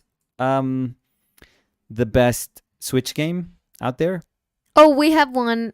I don't know if you're gonna be into that kind of games, but we have a game that is for exercising. I know it sounds weird, but I think it's really good. It's called Ring Fit. Yeah, you were so you have to buy a ring. Yeah. Well, it comes with the game. Yeah. And I think it's a really good way to exercise because we were doing it for quite a while. Yeah, beginning of I pandemic, we were like super devoted. Yeah. And then, life happened and then a lot. And we But stopped. I have to say You were very good. Yeah. Because I remember you were like, no, I'm tired. Just you try and play and then I'll catch up. And you never did. So I think I have a very high level right now. Oh, yeah. Was that just throwing me, was that just to say that you were so ahead of me? No. Yeah, it sounded like that. It sounded a little bit like that. Well, I mean, it's video games and a little bit. Maybe I'm a little sounded bit like better. totally unsolicited. Yeah. Nobody was asking about that, but anyways, thank you. Hector said, Yeah. I'll reach out to Nicola's mom regarding the computer model she has. We have Mario Kart. You're gonna get a good answer out of her. What would your mom answer to that? No, she would throw the phone. She would think somebody's gonna try to scam her. No, on but the if phone. you ask her, what's your computer? Because I think my mom ¿Mi would qué? be like, yeah, my mom would be like, My mom would my say, computer. "My what? What?" Yeah. And Hector was saying we have Mario Kart, Yes, good. Smash, Tony Hawk, There we go. and Breath of the Wild, luckily somewhere on sale. Is it like the Zumba games? The one of Ring Fit? Oh no, not quite. No. No. No, it has like a story. It has levels. It has, Yeah, it's a game. Yeah. And you can play like the adventure, or you can do like different exercises if you just want to exercise. But I think it's better with the adventure game. Yeah, makes it funner. Yeah, and I remember at the beginning we were like, "Oh, this is like super easy." No, it And gets then it gets tough. it's like really exercising, so. Yeah, it gets tough. Yeah, Hector said, "I need to lose my winter, fall, and last summer pounds, so I'll check that out." LOL. Let us know if you like it. I need to lose my 2002 to 2022 yeah, I was gonna say my 2001 pounds. too. Yeah. Anything after I was 23 pounds, I need to lose. Robin said, "Now I'm going to get my ring out again." So Robin is also a ring fitter. What? Was it ring fit? A Ring Fit user? Ring fit gamer, yeah, ring fitter.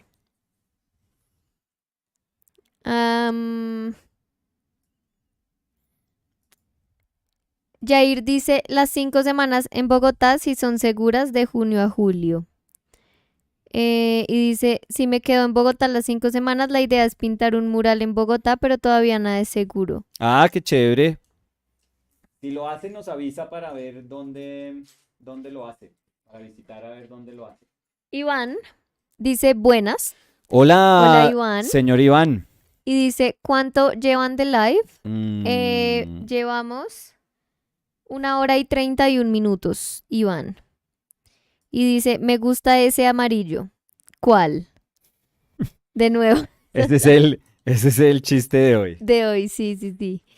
Robin said, yes, it's great fun, but much more fun to play with someone. Yeah. I remember we liked playing it by turns. Yes. So you played one day, I played the other day.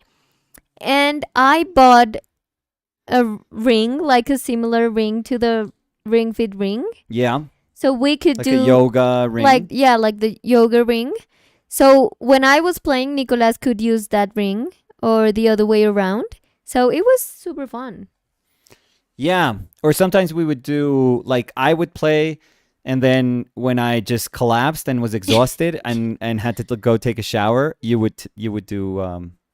Yeah, but I remember that when you played, I was playing in the side. Oh yeah. Like I was, maybe if I had to do something with the ring and we didn't have the other ring, I was like, I'm going to jump. Oh yeah, while you do it. I'm going to do planks. We were like super into it now that I think about it. Yeah, we loved it. Very sad. It would be, let's be honest with ourselves. It would be almost impossible to pick up where we left off, I think. Well, nothing's impossible. I think doing that is. Oh, we should try. I mean, it's heart attack, you know. Oh, yeah. I even remember. I don't know if you remember that it was maybe 2020 that I was like super fit. Yeah, that I was doing exercise. Yeah, you were doing like a YouTube channel. I even, like, my belly was super hard. I remember that. I was super proud of that. Mine is super hard, but for different reasons. Mine is just, I have no idea how it can get bigger and it feels like a rock. And at the same time, like there's no muscle in it. I have no clue how that works. Yeah, no, but I remember that. And I remember I was doing like some YouTube videos. And there was a point that I was doing 3 of those videos in a row. Yeah, that was very... And I remember maybe last year, in the middle of last year, that we were like, okay, maybe we could try and do one half-an-hour video. And I couldn't get through it. I thought I was going to puke. I felt I needed to call 911 for me. Yeah. Yeah. It's an exercise video that was super not healthy for me. But it's crazy because it was something I did times 3. I know. And I couldn't even complete one of those videos. I know. Well, I used to swim 6,000 meters every day. Yeah. And now I float. Hector said, I've never been much of a gamer, so my friends pitched in for the Switch, hoping I'll start gaming with them. Oh, dude, that's good.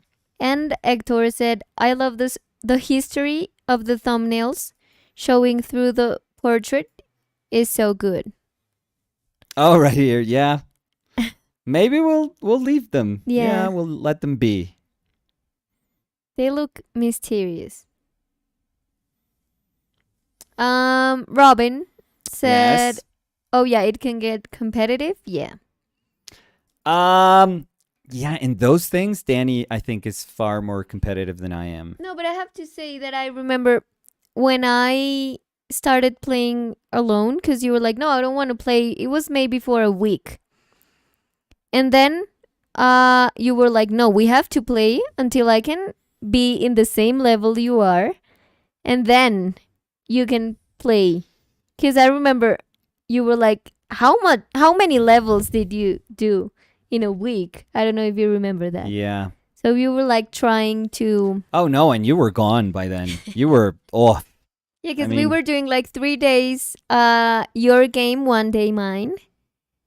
But I was playing alone for a while, so... Yeah, no, this is all credit to you. That's amazing.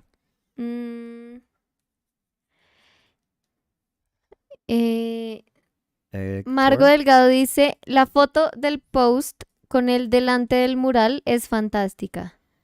¿De cuál? Me perdí de pronto. La foto del post con él delante del mural.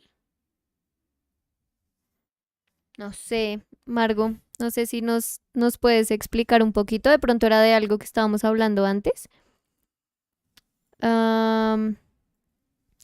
Rosalind, so now we have the rose, is saying, look at that yellow, wow. Which one again? You know, you guys are messing me up here. Y Jaime Santiago dice, hola, hola, están usando ¿cuál amarillo? El amarillo. ¿Cuál de todos? El amarillo bismuto, el amarillo ocre, el amarillo transparente de óxido laca y el tierra de siena amarillo. Siena, ¿qué? ¿Cómo se dice, bro? ¿Siena? Tierra de siena natural, amarillo. ¿Tierra de siena natural amarillo? No. Pues el amarillo se lo estoy metiendo yo solo por tratar de decir amarillo otra vez. Margo dice, más arriba hay otro comentario. A ver. ¿Otro comentario de Margo? Pues supongo que para darnos un poquito de contexto. Sí, pero es que no lo veo. Por eso preguntaba. No veo, Margo. Yes. ¿What? Jair Piñeros dice, ¿el mío? ¿Será que de pronto está hablando del mural de Jair? Como Jair decía que de pronto... Debe tener una imagen de él pintando un mural en su... Frente al mural, sí. Y esa es la foto que Margo dice que es fantástica. Eso es. Jaime Santiago dice, ese amarillo bismuto está muy lindo, nunca lo he usado, se ve repollito. Es como un amarillo limón, no es tan amarillo verde. Amarillo, cuando decimos amarillo limón, nos referimos como a un amarillo verde, o sea, un amarillo hacia el verde. Pero este no es tan como un amarillo limón, sino que, no sé, está como despuesito del limón de pronto. Andrés Pinzón. ¿Qué hubo, Andrés? Dice, hola Nico. ¿Qué dice ¿Sueles Andrés? conservar libretas de bocetos y dibujos? Sería muy chévere verlas en algún momento. Un abrazo. No lo suelo hacer. Incluso ¿No lo suelo hacer. No, incluso muchas las boto, Andrés, o las, no sé, les pinto encima. Sí, eso iba a decir, las usas para pintar. Las uso para 1000 cosas que no son, o sea, les dibujo encima a los dibujos o le hago algo a los dibujos encima.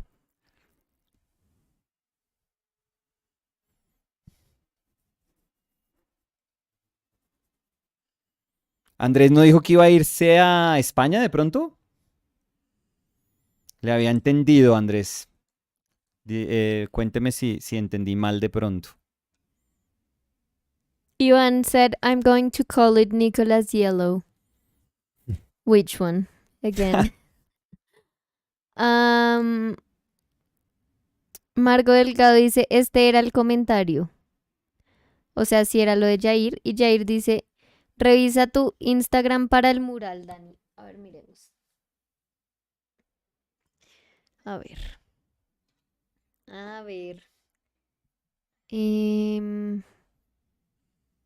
Por acá.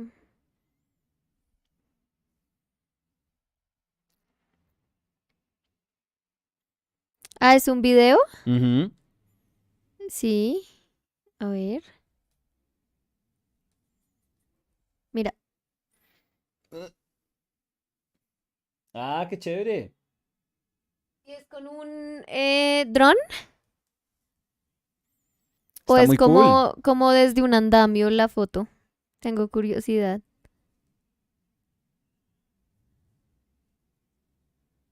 Ah, está muy chévere. Sí, está muy cool. ¿Tiene vibra de Mags? ¿Ah, sí? Un poquito al dibujo de Mags o Sí. al de este otro pelado. ¿Cómo se llama él? Em, ¿Flash? No, si es Flash, no. ¿Sí? ¿Sí, no? Sí. ¿Sí? Espera, ahora estoy Sí, dudando. Sí, flash.png. sí. Entonces Sí, sí. que ellos dos ya han hecho como collabs ahí Sí. juntos. Muy chévere. So Ivan was saying that they're gonna call it Nicholas Yellow, and Mhm. they're saying the yellowest yellow, of course. Again, which one? Yeah. That Uh, would make sense when they called me in art school Nicholas Urine. So maybe that would make a little more sense there. now everything makes sense. I Yeah. mean, The universe works in mysterious ways. yeah. Mm, a ver, esto lo dejo acá.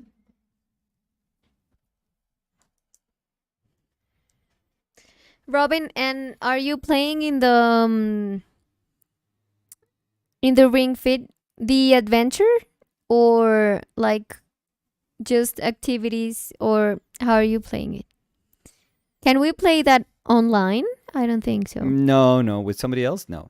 That would be cool. They don't have multiplayer, but they don't have multiplayer though. So, No, that would have been super cool for a pandemic. but Like to be able to play online. like the adventure mode, Yeah, the story mode. yeah. But how would you do that though? Or just like games apart. Yeah. Or maybe just like a session. Mhm. So if you had like a 20-minute, 30-minute like workout session that you could just join in with, like Mhm. anyone could join in. Yeah, because you can do that. I mean, that's why I'm saying if they play the adventure mode or the just like tasks. Because, Yeah. I mean, you can say, like, today I want to do leg day. And then you do some Right. exercises. So it would be super cool if you could play with someone online. Right. To No, do but they don't those have that. Nintendo, exercises. no. Nintendo doesn't do online Yeah. coherently. I love that you haven't touched the hippo and the bear. I Now I can in see here, the bear yeah, more. he's eating more. Yeah, now Like I can see more of a bear and not a husky. Well, because he's getting bigger. He forgot to do Ring Fit, so Robin said, "Yes, I'll play adventure, but Bob and I compete with the individual. oh, And who's better? Have to be honest, Robin." I'm wondering now if we could. No, we couldn't. What? We would probably be better by starting over again, which would be No, I would love to so tough. continue. Yeah, but going like Well, maybe we can only do one level per day. per month. Yeah, and that's cool too. I mean, I would like to. Maybe I'm gonna start playing it again. You know what's the bad thing? We don't have a lot of space now, so No, but I think we can. I mean, if we move you can always try and bicycle a bit, we can. Yeah. Cosette Paz dice, ¿con qué calma y paciencia pintas? Yo comienzo y quiero verlo pronto terminado. Me encantaría hacerlo despacio y tomar mi tiempo. Tal vez soy muy arrebatada. Y eso que yo siento que yo soy súper como impaciente cuando pinto, Cosette. Julián Rodríguez dice, los vuelvo a encontrar después de algún tiempo por la facultad. Me alegran las tardes. Me gusta mucho el detalle en el rostro y el contraste con la ropa. Eh, Muchas gracias, Julián. gracias, Julián. Después de algún tiempo por la facultad, me da Mm, curiosidad. mm, Yo no sé mm. yo por qué pensé, Julián, de la facultad de la Javeriana. No sé por qué pensé que Julián era de Argentina. O de pronto estoy leyendo mal. O de pronto estoy pensando que es quien no es. O, ¿tienes más opciones? O de pronto es un Julián que conocemos. Eh, mm, Julián Rodríguez. Puede ser. Es que además uno en un thumbnailcito de esos no alcanza a ver. en un thumbnailcito. Pues la imagen de usuario, uno no alcanza a ver nada. Pero me dio curiosidad, Julián, Saque a Dani de la duda, de por la favor. duda, sí. O sea, literalmente, después de algún tiempo por la facultad. Es que para nosotros decir por la facultad es decir por la Javeriana. Sí, sí, sí. Entonces, No, sí. No, entonces Julián dice, es que estoy cursando en el mismo horario. Sí, soy de Argentina. Buena memoria, Dani. a Dani no se le Entonces olvida sí. nada, Nada, como un elefante. Solo las palabras en inglés se me olvidan. de pronto. Y sí, Pero eso y tampoco te para. de seguir hablando, Sí. sí. No, pero últimamente siento como que tengo como mind fog. Ay, ¿sabes qué creo? Puede ser la No, Ferchuchi. ahí tengo. ¿No? Pues, ay, puede ser, pero es que entonces otra vez ya no están subiendo. Ya vengo. Es que creo que llegó la Fer de la ruta. So I'll try to talk about a little bit of how I'm doing. It's very tough because the thing that I thought was something that I could avoid is actually super hard to avoid, which is that this value in this particular color doesn't just kind of flood into this, that you don't connect these two. Because if you do, I mean, there's nothing wrong about that. It's just kind of feels a little weird, a little bit, because then this almost feels like a hole that connects to the atmosphere that's behind. So I'm a little kind of insecure about that. I don't know how to deal with that, to be completely sincere, because I changed so many of these values, but I'm keeping most of the value relationships in the portrait, that they don't quite work together. They don't quite work together with the value that's in the back. But the value that's in the back I need to make this look brighter. It can't be lighter because then, it won't have that nice contrast that it has right now. So it's just a bunch of stuff that I'm like, okay, I don't know how to do this, but I still like what's happening. So I don't know. I mean, we're going to keep going, but it's really not an easy painting at all to try to piece together. It's just feels kind of strange. ¿Sí era la Fer? Sí, es que sí, tenía razón que no vino el niño que dejan primero. Ah, eso es. Y ya está lloviendo. ¿Sí? Sí, sí, sí, nos tocó ir rapidito porque estaba lloviendo. ¿De qué hablabas? Tampoco sabes. No, Siempre sí. dices, no me acuerdo. Cosas. No. I was giving like a summary Okay. about how I think the painting's going, but also the sort of inherent difficulties that I think the painting has, which are very hard to try to, it's one of those things that I feel parts are working, but I have no idea if as a whole it's working. So it's very interesting to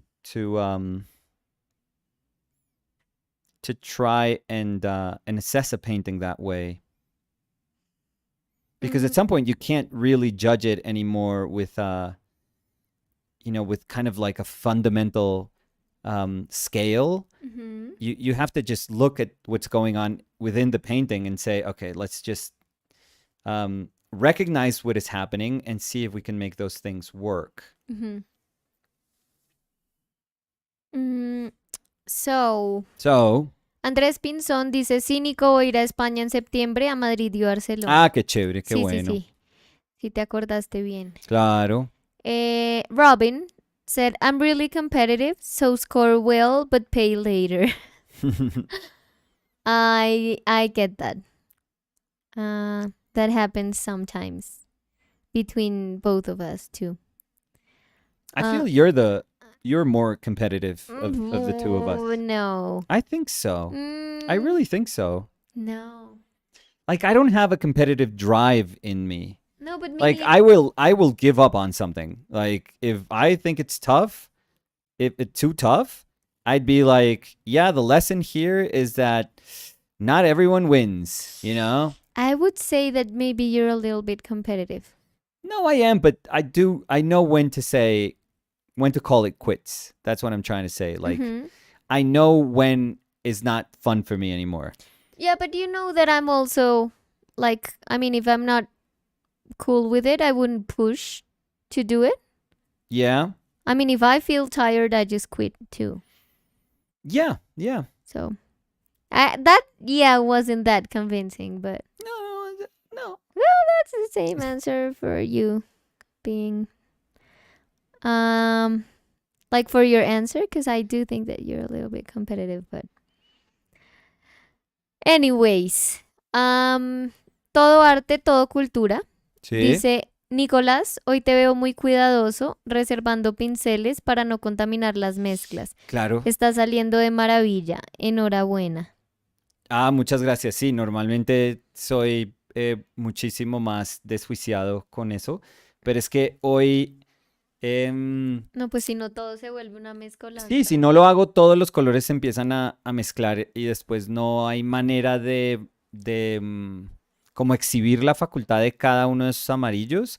Pienso que el que se me perdió un poco fue el ocre, el amarillo ocre, que era como más al naranjita, y pienso que por tratar de modelar la cabeza de pronto se me perdió un poquito. Pero ahí se siente. Un poco, pero sí siento como insatisfacción por eso. Pero bueno, o sea, no era, me empecé a dar cuenta de lo complejo que era de hacer la pintura mientras la hacía. Entonces, esas son ese tipo de cosas que uno dice, hubiera querido reconocer eso desde el comienzo, pero no, hay veces esas cosas no se nos presentan sino hasta que comenzamos a pintar y es complejísimo, pero... Julia Tobar. Julia. Dice, hola, alcancé a llegar. Nico, pensé ahorita una pregunta, pero espero no sea muy personal. No, por favor, Julia. Yo sé que usted lo dice siempre con respeto, entonces... ¿Qué tal es el cambio de tener un bebé a tener dos?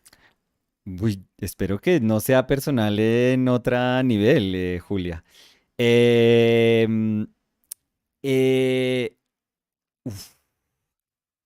O sea, hay parte de uno, y esto obviamente lo estoy diciendo mientras mis hijos escuchan, no, pero parte de uno está como tranquilo porque uno ya dice, bueno, ya supe cómo criar uno, entonces ahora es repetir exactamente lo que hice. Pero ¿y eso sí se siente tan así? No, o sea, parte, por eso es que voy a algún lado. Entonces uno dice, no, parte es como tengo la seguridad de que no me morí en el intento tratando de criar a uno, entonces uno ya dice, bueno, pues tengo la capacidad de empezar con otro porque claramente pude,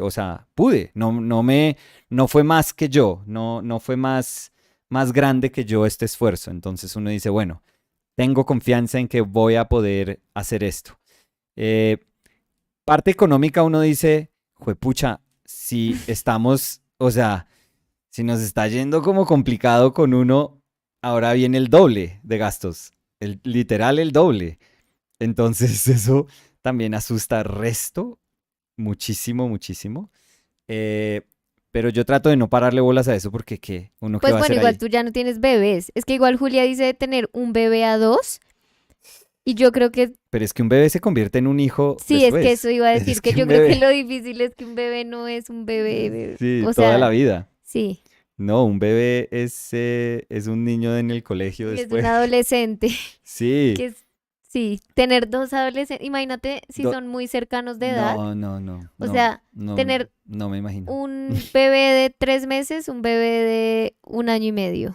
Sí. Y después así esa distancia en todo, difícil.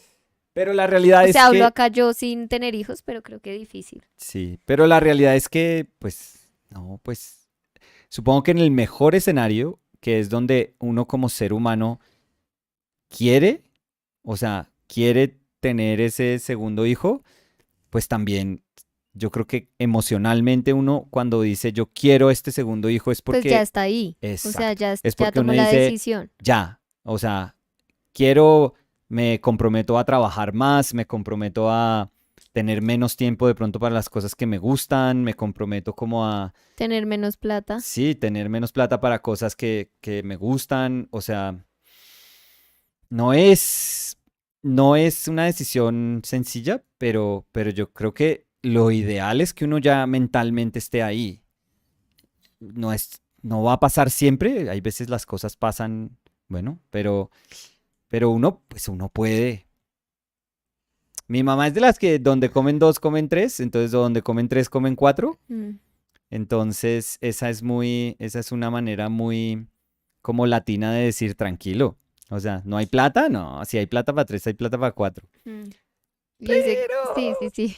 pero, no, toca, obviamente toca cambiar algunas cosas y seguir trabajando duro. Iván dice, los bebés crecen. Sí, Sí, los bebés sabias crecen. palabras, Iván. Eh, pero, Julia, yo cuando tuve dos, inmediatamente supe que no quería más. Entonces, por eso me hice la vasectomía. O sea, yo me hice la vasectomía relativamente joven Mm. porque ya sabía, yo ya sabía, ya. Yo ya dije, ya, Sí, no hay manera en este universo de que yo suficiente. pueda con más niños. Eh, Ibrahim Salah said, can you talk about the art life, gallery, and national gallery is like in Colombia? Is there a big art scene there? How are artists perceived? So let's see. The gallery scene is, I would say, varied. I would say there's Yeah, like small galleries, many, many small independent galleries. yeah, kind of like Um, open for young yeah, yeah, artists, yeah. Either, contemporary either very, art. yeah, a lot of contemporary art. Um, I would say very healthy also because you can find like an incredibly varied, incredibly varied um, display of possibilities in the artwork that you can encounter when you visit those galleries. Commercially, I you know I guess they can be considered as successful, although it's not common to see artists that are solely working from galleries. Usually, artists have teaching jobs, for example. That's probably the most common thing you'll see. That many artists have to complement what they do with teaching jobs. Hmm. So, but that's not something weird about the arts in here. I would say that that's everywhere in the world. So, um, uh, yeah, commercially, I think there's a healthy but small market Yeah, I wouldn't here. say it's because Ibrahim was asking if there's a big art scene here. I think there. I mean, I think it's growing. yeah, I'm but I gonna think there say that. is. No, I think there for a country that shouldn't really, if you look at it, a lot of the numbers like unemployment numbers and um, just the possibility of finding a job, Yeah, but maybe you're the thinking. careers that, yeah. But what I'm saying is like there is a ton of people that study art. There's a ton of people that are involved in an art scene. There's an art fair every year that is actually attended by thousands and thousands of people. So it is one of the, well, it's not quite one of the biggest fairs that we do. There are far more popular ones, but it's still up there. Like thousands and thousands and thousands of people go to that fair. Yeah, the thing is that I would say that maybe there's a big art scene in Bogota, because they were asking in Colombia. Yeah, And usually I just bigger think, cities. exactly, because Bigger that's what I cities. think. I think it's something that's growing Yeah. and that's getting big, but in the bigger cities. I mean, Yeah, Bogota but is the capital, so yeah, but there are El Salón de Artistas many years ago changed into a regional um like salon. So it used to be one big one, but now yeah, I know. Saloon, that's the word they use. Yeah. But it used to be just a big one, national one, but now it's divided into regions, so that actually helped. There are state prices. There are that are, you know, prestigious, I would say, pretty big. Um, yeah, you know, I think it's for I think it's what you would expect for a Latin American and specifically South American and specifically the northern hemisphere of South American countries to be like. Mm-hmm. That is very much that scene. And I think South American countries, again, specifically like the ones that surround the equator, they do behave the same way. We're probably not as big as Brazil's art scene, because Brazil is just enormous. But it would be comparable to anything that was happening for sure in Venezuela or happens in Ecuador, happens in Peru. So we're all very, very similar. All the sort of colonized countries that are part of the specifically part of the northern hemisphere in and the central part of South America. Yeah, for sure they behave like in that particular way. Now what's kind of popular now, and it's it's bound to be that way. It's that like social initiatives, they kind of the line between a social initiative and a project of art is very blurred. Mm-hmm. So art has been kind of merging and occupying these kind of different roles, and is now part of like these very many different spaces. So chances are, if you're going for like, let's say a city grant or a state grant, you're never going to get any of those and access to any of that money if you're trying to let's say do a painting about a project about painting. No, it has to involve like the city's history or a specific space's history, or the role that specific place, institution plays in terms of their value to the society. Very historical. So it's a lot about evaluating our history and our current reality, as complex as that is. So yeah, art is quite alive, I would say, which is wonderful. There are tons, like pre-pandemic, because I guess pandemic hit art schools or art faculties pretty hard. But pre-pandemic, I would say that it was it's pretty remarkable how many people choose to study art. And that's what I was trying to go for, Danny, when I was saying that it's amazing that in a country that has unemployment rates, like high unemployment rates, or as high as any other like South American country, yeah, the people still want people still say, oh yeah, art is a good option. Yeah. When everything about art tells you no, it's not. Yeah. Like, no, it's gonna be super, super tough to get a job, and it's not gonna be easy. But people do it. People they still believe in that process. They believe in developing their voice and using that voice for, I don't know, for the spreading of I don't know, or combating misinformation, or it's just another way to combat what traditional media usually just kind of spews out. artists usually understand themselves as, okay, that is one way of socializing information. We are going to be responsible of another way of understanding how to socialize what, usually artists consider to be more factual information or just something more unbiased information, let's say. So, yeah.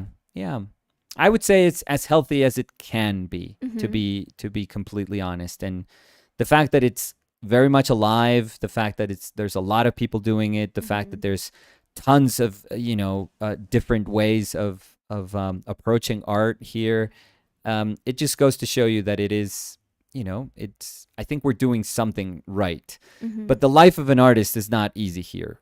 That's what I would close with. That doesn't mean that it's kind of smooth sailing, easygoing. Oh yeah, you're going to be an artist and you're going to just, you're going to this big city and it's awesome and you meet other artists and you're going to have it's a like job super creative and Yeah. there's a ton of like artistic projects going on. No. I don't know if it's that romantic. Julia. Ajá. Julia Dice- Marina. Jajaja, gracias Nico por la respuesta. No, ninguna sorpresa por mi lado, pero sí a veces lo pienso y me llegan todos esos miedos tal cual, economía, tiempo, etcétera. Es que hoy tuvimos una cita de pediatra y nos dio tremenda charla de la importancia de un hermanito, Wow. pero creo que son demasiadas cosas por considerar y no es algo que se deba hacer solo porque toca. Uy, bueno, o sea, vamos a sincerarnos acá. Por ejemplo, Julia, cuando yo me fui a hacer la vasectomía, el urólogo a donde fui me dijo, no, pero usted es muy joven. Y yo le decía, pues sí, yo sé. Me dijo, no, usted no sabe lo que quiere. Y en últimas fue una persona que me terminó diciendo, yo no le voy a hacer la vasectomía porque usted todavía no sabe lo que quiere. Y yo decía, o sea, me está hablando como si yo estuviera en 11 en el colegio Sí. y estoy como, hey, ¿qué hubo, doctor? Es que, marica, yo no quiero tener hijos. Pero igual yo creo que también la gente debería poder decidir a la edad que sea, o sea, Mayor de edad. No, a mí no me molestaría mayor de edad. sí, pero o sea, yo digo, yo sé que yo no quiero tener hijos y la gente siempre es como, no, con el tiempo va a cambiar eso y es como, Pues en teoría, si uno puede Pues- votar, que es una decisión enorme en la vida de uno, enorme, votar, enorme.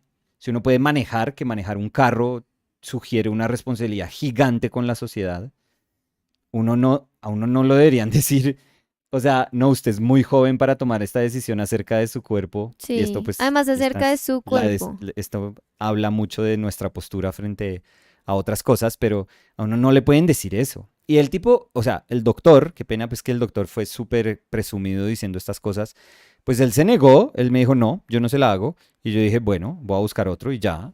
Y yo busqué otro y yo le dije de una al otro doctor, oiga, yo no vengo acá que me dé un sermón de por qué usted piensa que yo no debo hacer algo. Y el otro doctor sí fue, no, tranquilo, si usted quiere, a mí me dijo incluso, no, usted se me hace súper socialmente responsable, se me hace chévere.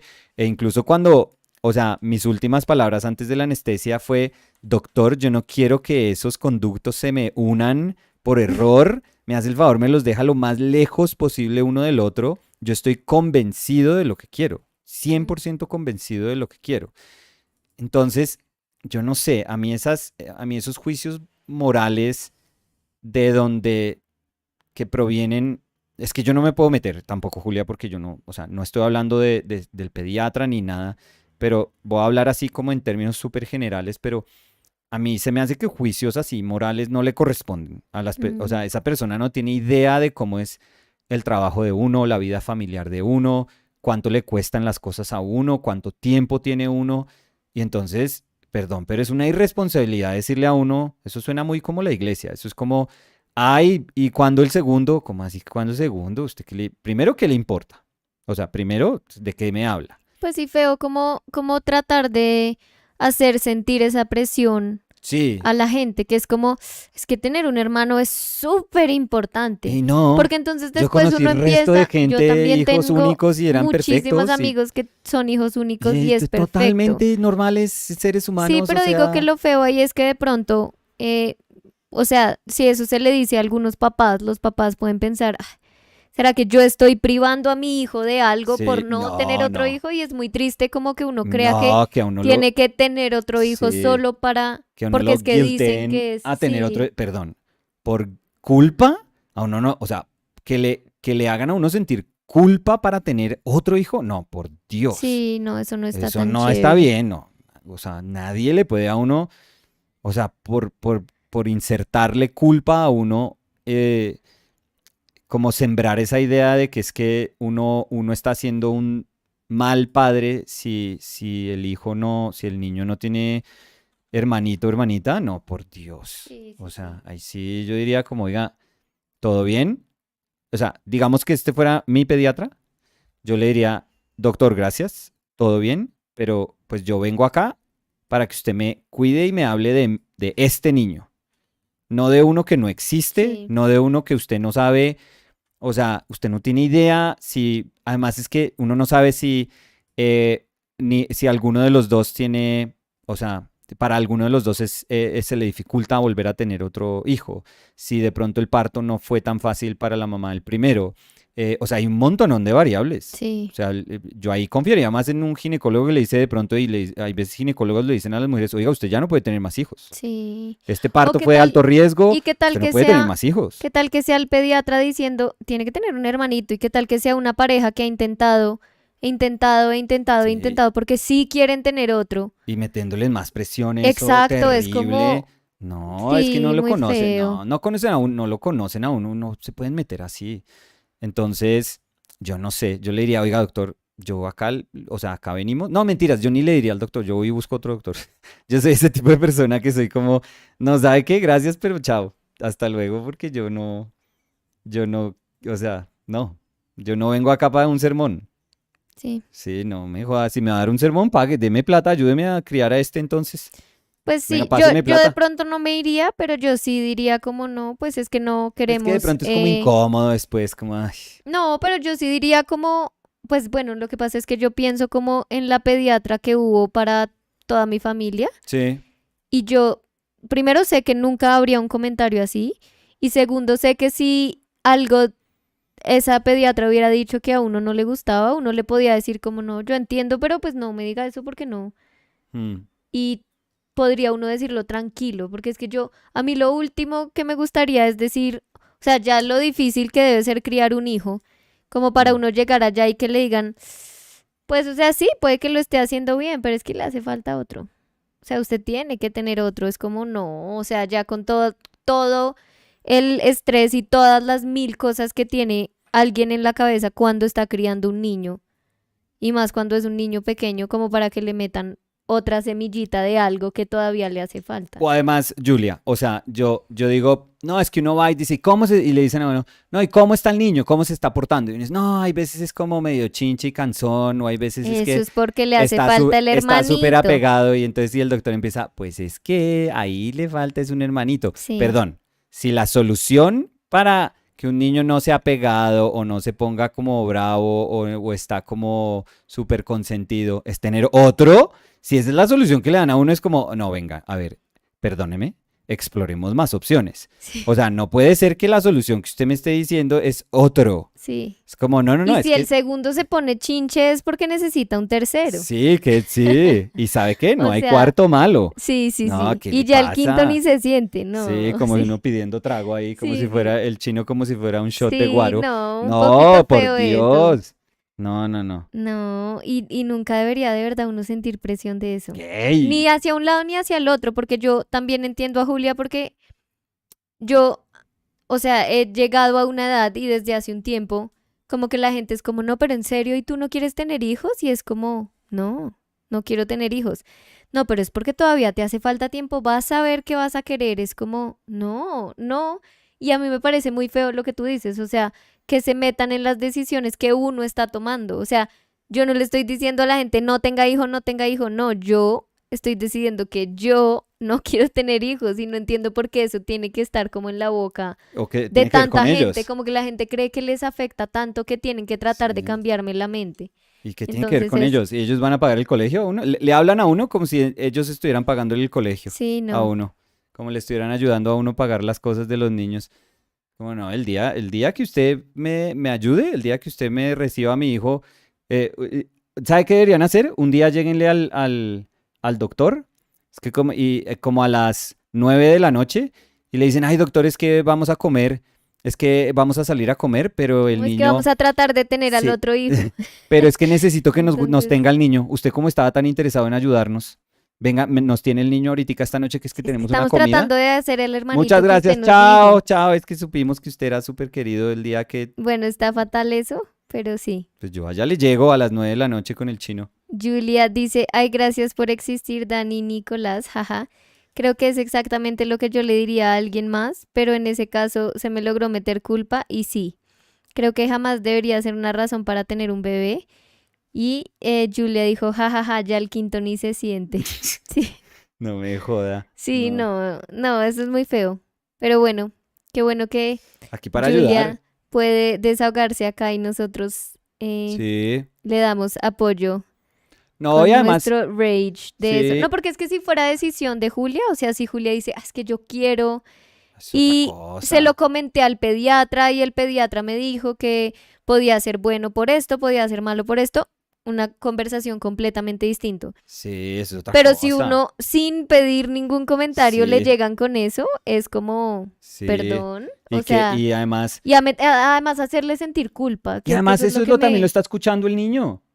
El Sí, niño ya escucha. El niño le sí, dice, ay, y ahí ya sí, mi hablaste con tus papás hermanito. para cuando el hermanito. Y es como, oiga, pues, deje de hablar, ¿qué le está hablando? ¿Qué le está metiendo a mi hijo? Usted, cállese. No, pero tú ya estás histérico, pero sí, sí, Usted que sí. le casco al doctor. Eh, Margo dice, me gusta mucho la zona plana amarillo Salimos. bismuto, Sí, se sí. ve muy abstracta en contraste con la cara. Sí, sí. Qué pena, es que nos pusimos ahí en conversación. Sí, Estábamos en visita. sí, Abrimos. La gente de estar, yo no sé, están hablando sí. como de Yo no niños sé qué. ahí, pero... No, no, es que Shh. alguien que se llamaba Julia, Sí, que fue un pediatra. sí, pero el tipo, la Imagínese verdad, un ese guache, un pediatra, sí. atrevido, la verdad. Atrevido, sí. Ujú. Tenía larga esa Mm. lengua.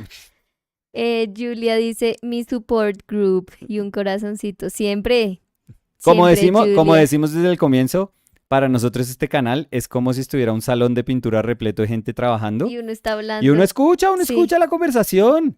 Por allá de pronto hay alguien diciendo, no, yo no vuelvo a salir con ese man. Y uno les dice, la verdad, te mereces mejor. sí, no. Qué pena meterme, pero Y te sí, mereces y mejor. alguien diría, Julia, perdón, ¿tienes el nombre del pediatra?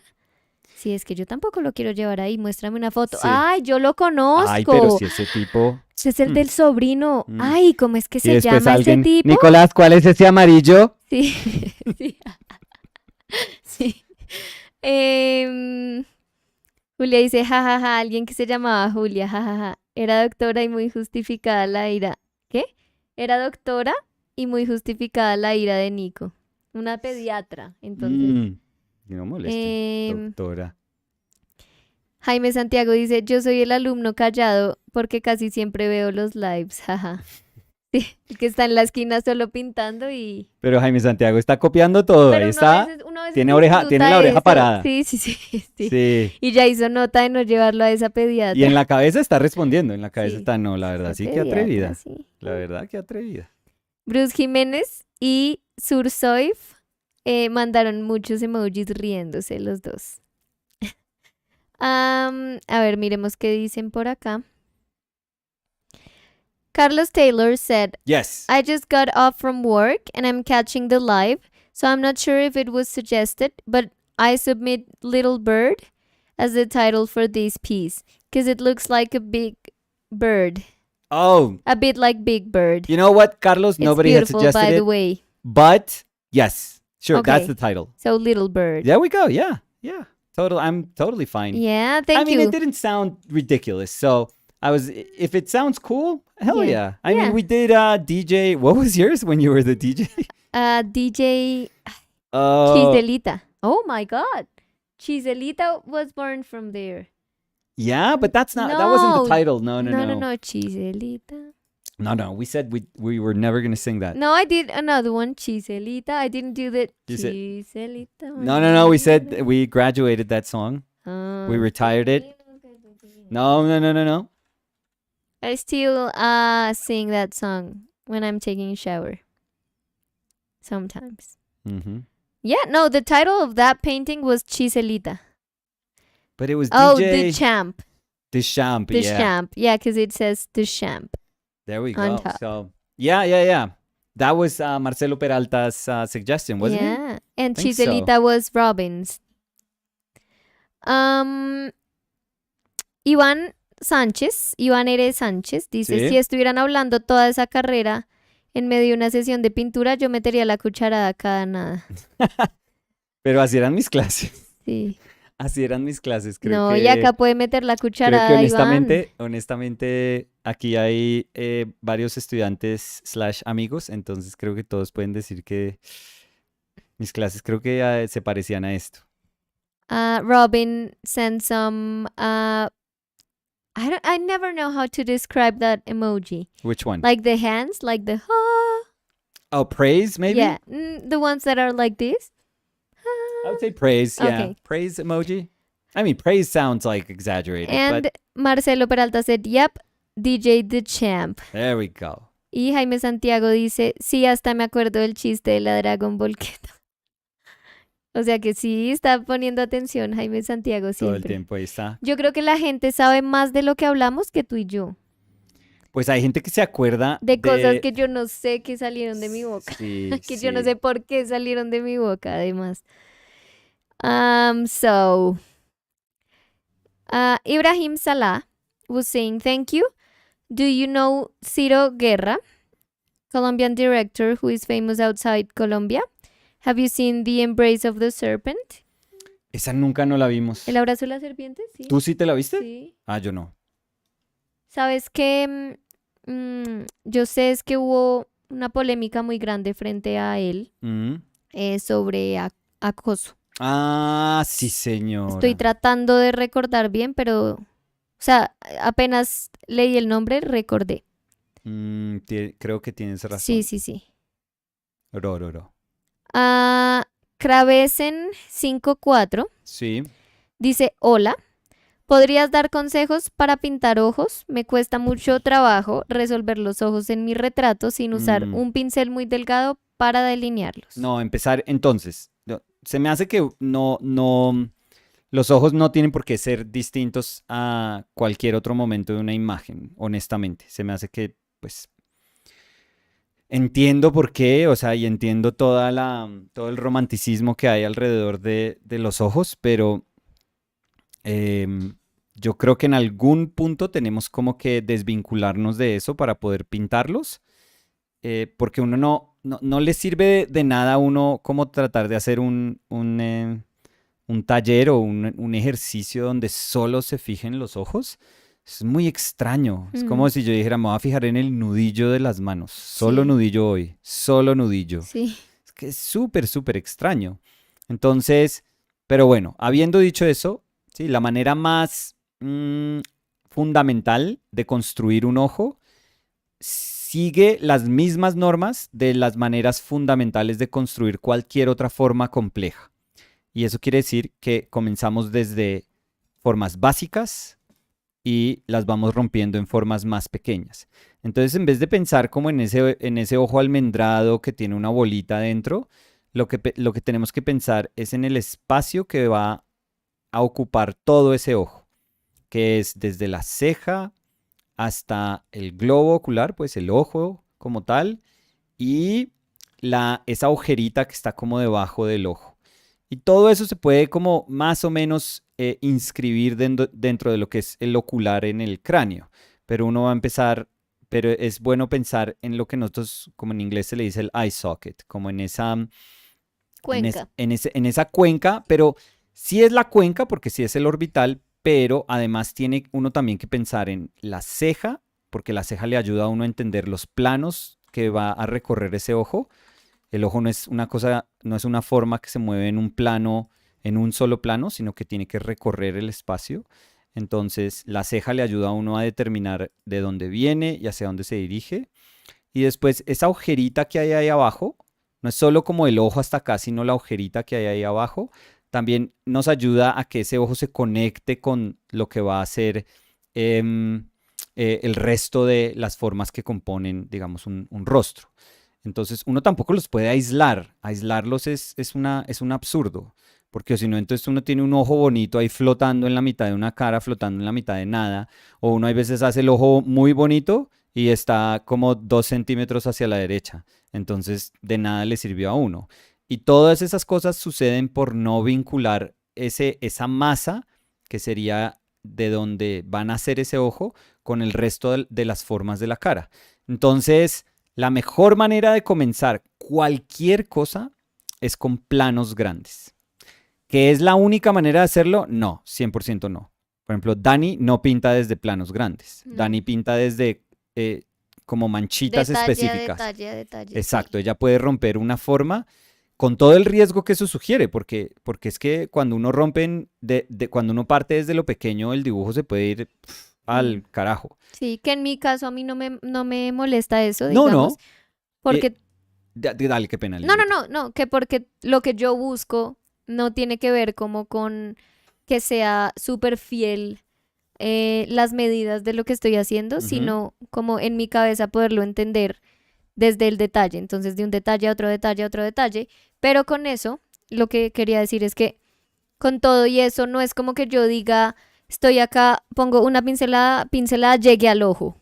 No, o sea, si yo estoy viendo una mancha que está cerca al ojo y llego al ojo, no pienso como mancha de cara, pero esto es mancha de ojo, no.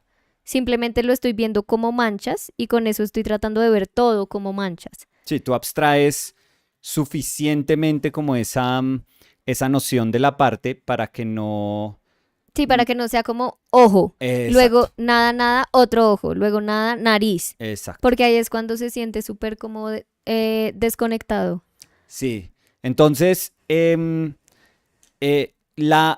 o sea, lo que sugiere cualquiera que sea esas formas de enfrentarse como a una forma compleja, y a una forma compleja que normalmente está como inscrita en digamos que en una forma más grande. Por eso me refiero, digamos, a las facciones de la cabeza, de la cara, de un rostro. Pues son ojos, nariz, boca, orejas, y normalmente cada una de ellas pues tiene digamos, una metodología de construcción, pero al final pues no puede ser o sea, un retrato no son facciones dispuestas ahí como encima de nada, que al final como que configuran esa persona que está siendo pintada.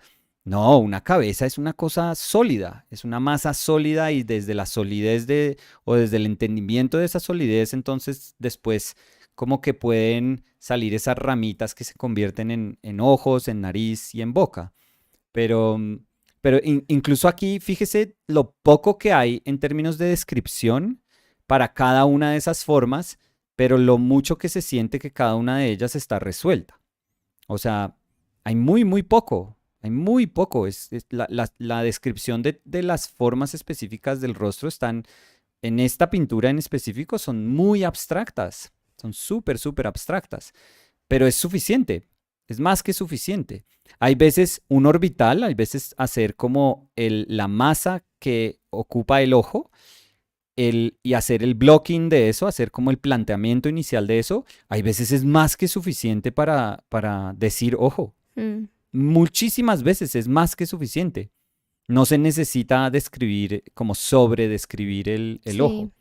Lo que pasa es que nosotros tenemos esa obsesión con ojos, formas sí. en particular y con ojos y hay gente que le enseña a uno a hacer ojos. Hay videos en YouTube, yo creo que debe haber miles de videos en YouTube de gente que le dice a uno cómo hacer un ojo. Como sí y como no, además. Sí, y además uno dice, bueno, y ahora ya sé hacer un ojo y ahora métalo nunca... en la Sí, y uno después dice, ahora nunca me queda bien cuando se lo quiero pegar como un sticker a mi pintura. Sí. Nunca me queda en el sitio que es, nunca me queda, o me queda más grande, me queda más chiquito. O no me queda en el ángulo que es. Exacto.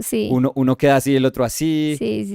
Uno queda mucho mirando para allá y el otro para acá. Sí. Entonces, eso no es así. O sea, sí. Por eso, la manera más fundamental, por eso empecé desde esa idea, la manera más fundamental de aproximarse a cualquier cosa que desconocemos es desde lo grande a lo pequeño. Sí. Desde lo grande a lo pequeño. Y yo creo que un ejercicio que podría servir es que Craves en 5.4 estaba diciendo que siempre termina resolviendo los ojos con un pincel muy delgado para delinearlos, pues sería chévere entonces tratar de o utilizar un solo pincel para toda la pintura o utilizar algunos, pero todos para o sea, decir voy a pintar esto con solo un pincel o con 3 pinceles, todo, punto. Sí, o Exacto. O es que Sí, es que estoy iba a decir con acostumbrado uno. a para el ojo. Oiga, trate de pintarlo con Con Es como, sí. no, imposible. No, obvio se puede. Sí, y no Obvio es se solo puede. el ojo, es trate de hacer toda la pintura como para entender que esa misma información que vio en el cachete, que la resolvió con ese pincel, la puede resolver en el ojo con ese mismo pincel. Sí.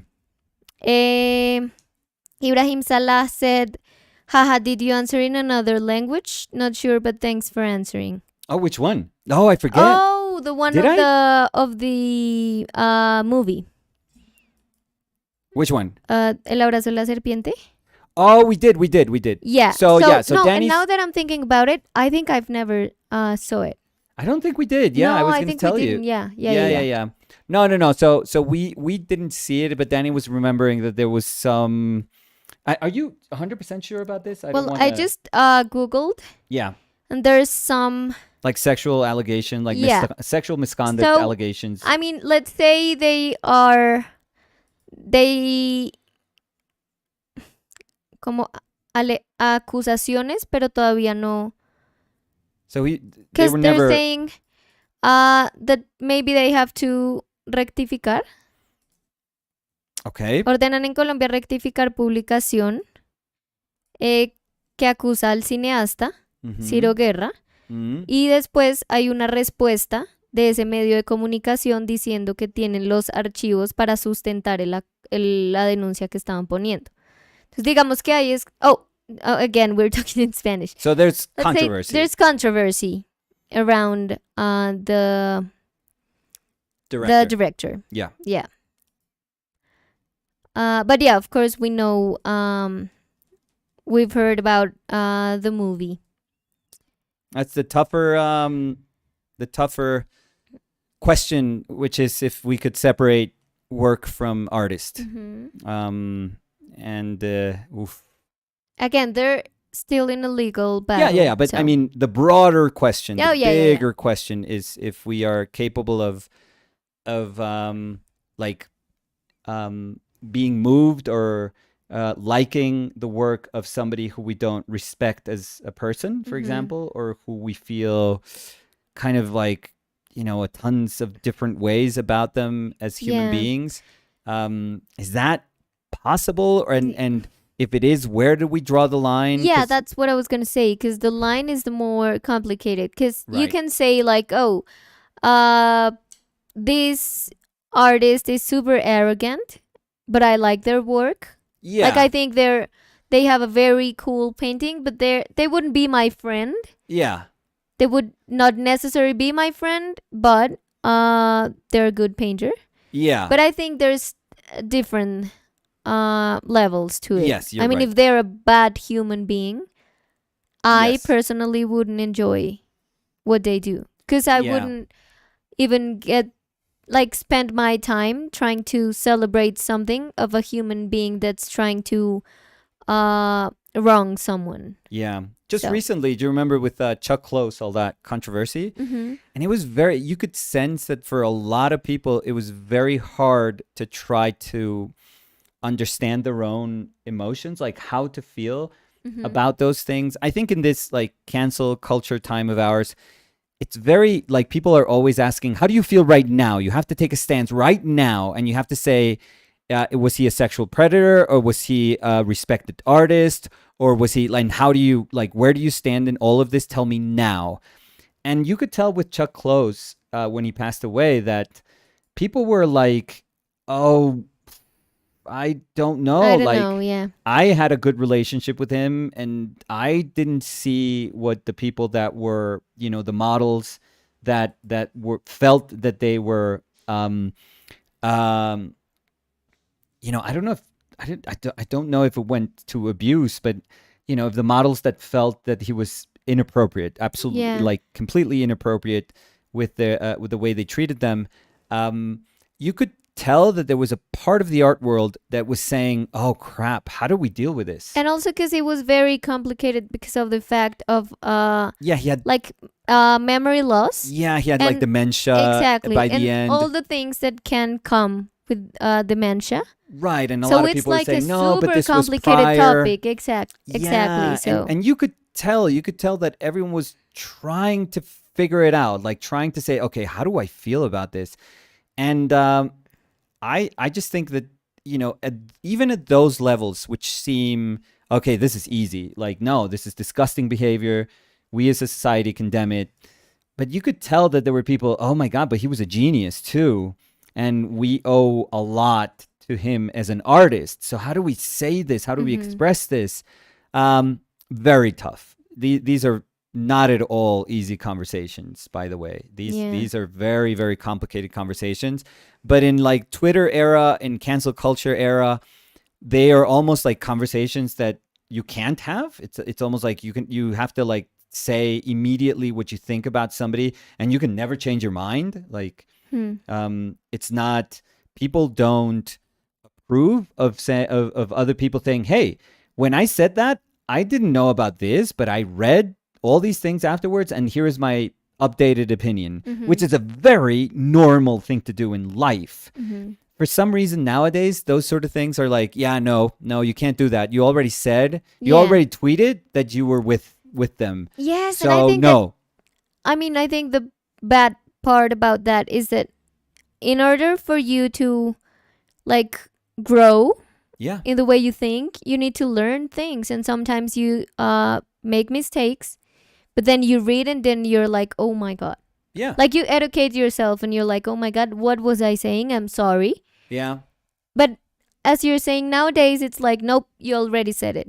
Like, oh yeah, we're just done with you. Yeah. You erased the tweet. Doesn't matter. I have a screenshot. Like you said it. Yeah. You said it. So yeah, there's hardly any room to make mistakes anymore. Like to make, and not mistakes like, I mean, again, we're not talking about things because one thing is a mistake. Yeah. And one thing is just being a terrible human being. I mean, if we're talking about artists, for example, Gauguin. Yeah. Because we've talked about Gauguin a lot. To me, it's difficult. And it's like... To me, it's super, super difficult. It is. To see this like Eurocentric piece of trash and still as a painter say... Talented Eurocentric piece of trash, I would say. Sometimes like when we were in... Where did we see a Gauguin? I think it was at the Thyssen Misa. Maybe, yeah. Yeah, and we saw a couple of them, and I was like, "Oh, that's actually a good painting." And there was it was so for me to say, "This idiot, this fucking idiot, could paint, could do a good painting." But I think that like this disgusting, idiot who died of like syphilis, well deserved, that's a good painting. Yeah, but I think that you can say, yes, that's a good painting, but the problem is when you say, I mean, it's such a good painting that I don't care what he does. I'm just going to admire him as an artist. No. I think everyone can say, yes, like if we're being objective, he was a good painter. Does that make him an artist we should like venerate? Never. Yeah. That we should like admire and have in every museum and like educate people in art schools about him? Nope. Yeah. Do we know that this is a good painting? Yes, it is. But I'm not gonna give it a second glance afterwards, because it can be a good painting, but the person standing behind that painting is a terrible human being. Yeah. So I don't care if he's super talented or not. I can't admire him. Yeah, and that's it. For me, it's him. It's George Baselitz with his, his 2 interviews saying that women can't be good artists. Like literally doubling down on it. Yeah, because he had the opportunity to. Yes, he was years retract. Years later, I think it was the person that interviewed him the first time. You can actually you look for this. I Googled this and I found the first interview, and you could say, oh, it's taken out of context. He didn't quite say that. No. He did say it. And then years later, they were like, hey, we just wanted to run this by you because you said this years ago. And we just wanted to see if you still feel this way. And he doubled down. Yeah. Like 100%. That like this is not my interpretation. Trust me. You guys can trust me on No. this. I mean, I have an article here from Art News. Yeah, it was Art and News. It says, update, George Baselitz still thinks women can't paint. There we go. And it says, that's it. The market doesn't lie, he says. Even though the painting classes in art academies are more than 90% made up by women, it's a fact that very few of them succeed. It's nothing to do with education or chances or male gallery owners. It's to do with something else, and it's not my job to answer why it's so. It doesn't just apply to painting either, but also music. What does it matter so much? If women are ambitious enough to succeed, they can do so. Thank you very much. But up until now, they have failed to prove that they want to. Normally, women sell themselves well, but not as painters. Okay, so thank you, Danny, for finding that. I mean, thank you for finding that piece of crap in like response. But no, and it really hurt me because I used to really enjoy his wood sculptures. The I was sculptures are amazing. I love this. But then I saw his this paintings. and I was like, I'm so sad because I can recognize that this is an amazing sculpture, but it's not a sculpture I'm going to go and revisit because I can't, again, admire the person that made it. Because you're always going to hear that voice. Exactly. Yeah, for me, it's literally exactly the same feeling you're having. I love his paintings. Like I can probably say I still love like the feeling of, oh my God, George Baselitz. When I first kind of discovered George Baselitz, I was like, oh, I love this. This is super expressive, super bold. I mean, there's so much energy in these paintings, so much commitment. And then, years later, I find this and I was like, no, this is probably wrong. This is probably taken out of context. This was probably a bigger interview where he said something about gender. And maybe it was just like for them, Art News was just trying to fish for like a title for that. Clickbait, or whatever. Right. And I was like, no, come on. This is a big artist. Whenever you get to be a big artist, it means that you are, I would hope that you kind of understand how to speak about art. That you are, George Baselitz is one of the most famous contemporary artists, for sure. So when I found that he had doubled down, I was like, no, you're just an idiot. You're just an asshole. Like, that's just it. And every single time I kind of think about his work, you're totally right. Like, my brain just says, it's not worth it. No. It's not worth it. Yes, fine. I can recognize all the things that are amazing from the piece I'm seeing. Yeah. But not from the person who did it. Yeah, it's not it's not worth it. Yeah. I think I don't know. I think I said this before, but there's enough good human beings making art for you to devote like an ounce of your time to somebody who's like an asshole. Yeah, and again, I'm sorry, I almost dropped my phone. And again, it's not like saying, no, now that they said this, all their art is terrible.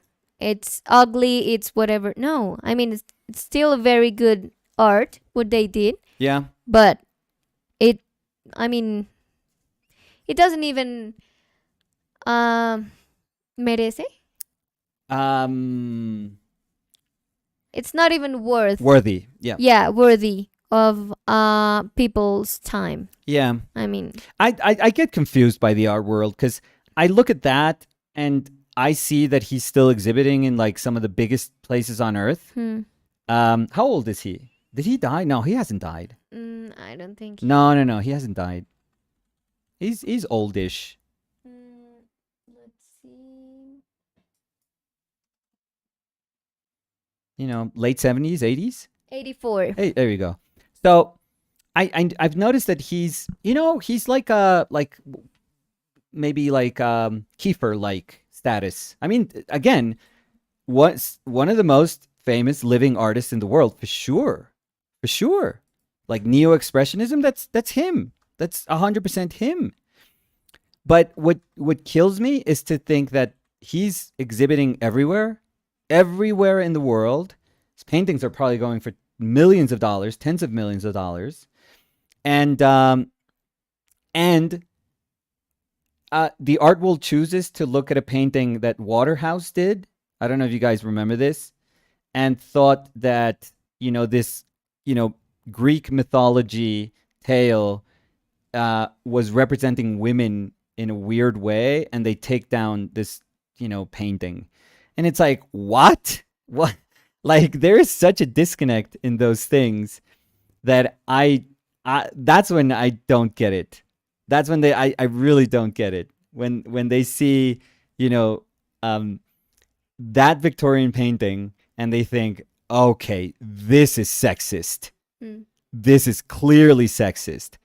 But sure, let's keep exhibiting, a person that overtly says, oh, women are not successful because they not only that, they can sell themselves as well. Yeah, not as painters. What does that mean? I mean, I think I know what he's trying to say there, but I'm trying to believe that he's trying to point at something else, hopefully. But I think everyone knows what he's saying with that. And but then they see that person and they say, yeah, sure, no, I'm sure he can exhibit in the Tate Modern. At the Tate, we're going to put down the Waterhouse painting, but Baselitz could be at the Tate. Could you check? I'm not familiar. Could you just Google Baselitz Tate Modern to see if he's done anything like recently there? I'm just curious.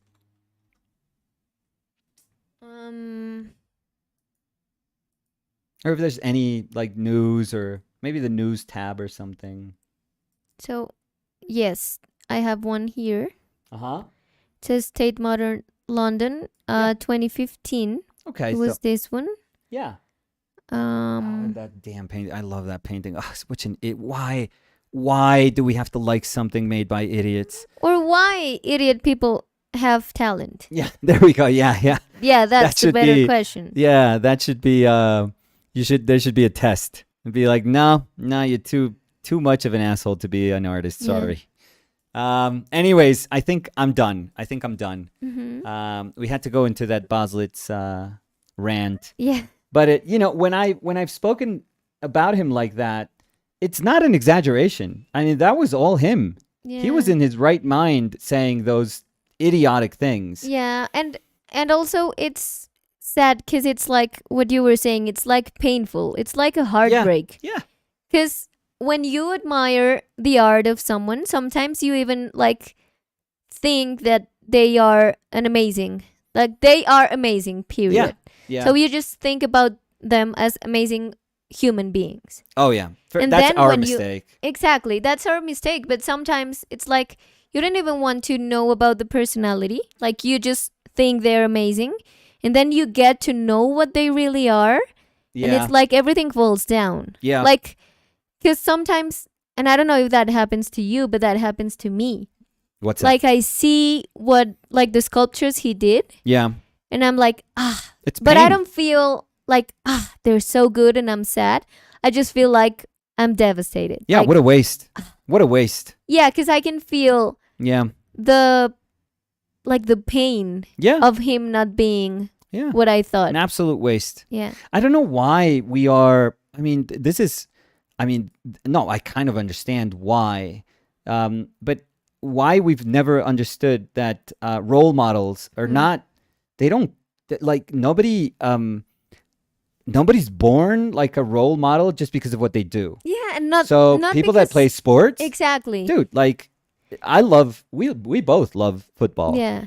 And there's nothing like about kicking a ball into a net that makes you a better person. Yeah. That makes you a good human being. Yeah. Nothing. Zero. You can be an absolute idiot and be an incredible footballer. Like an idiot. A horrible human being. There are a lot. Oh, yeah. Or a basketball player or an NFL player. But I don't know why we live in a society that, convinces us that, that actor that lies for a living, because that's what they do. They just play roles for a living.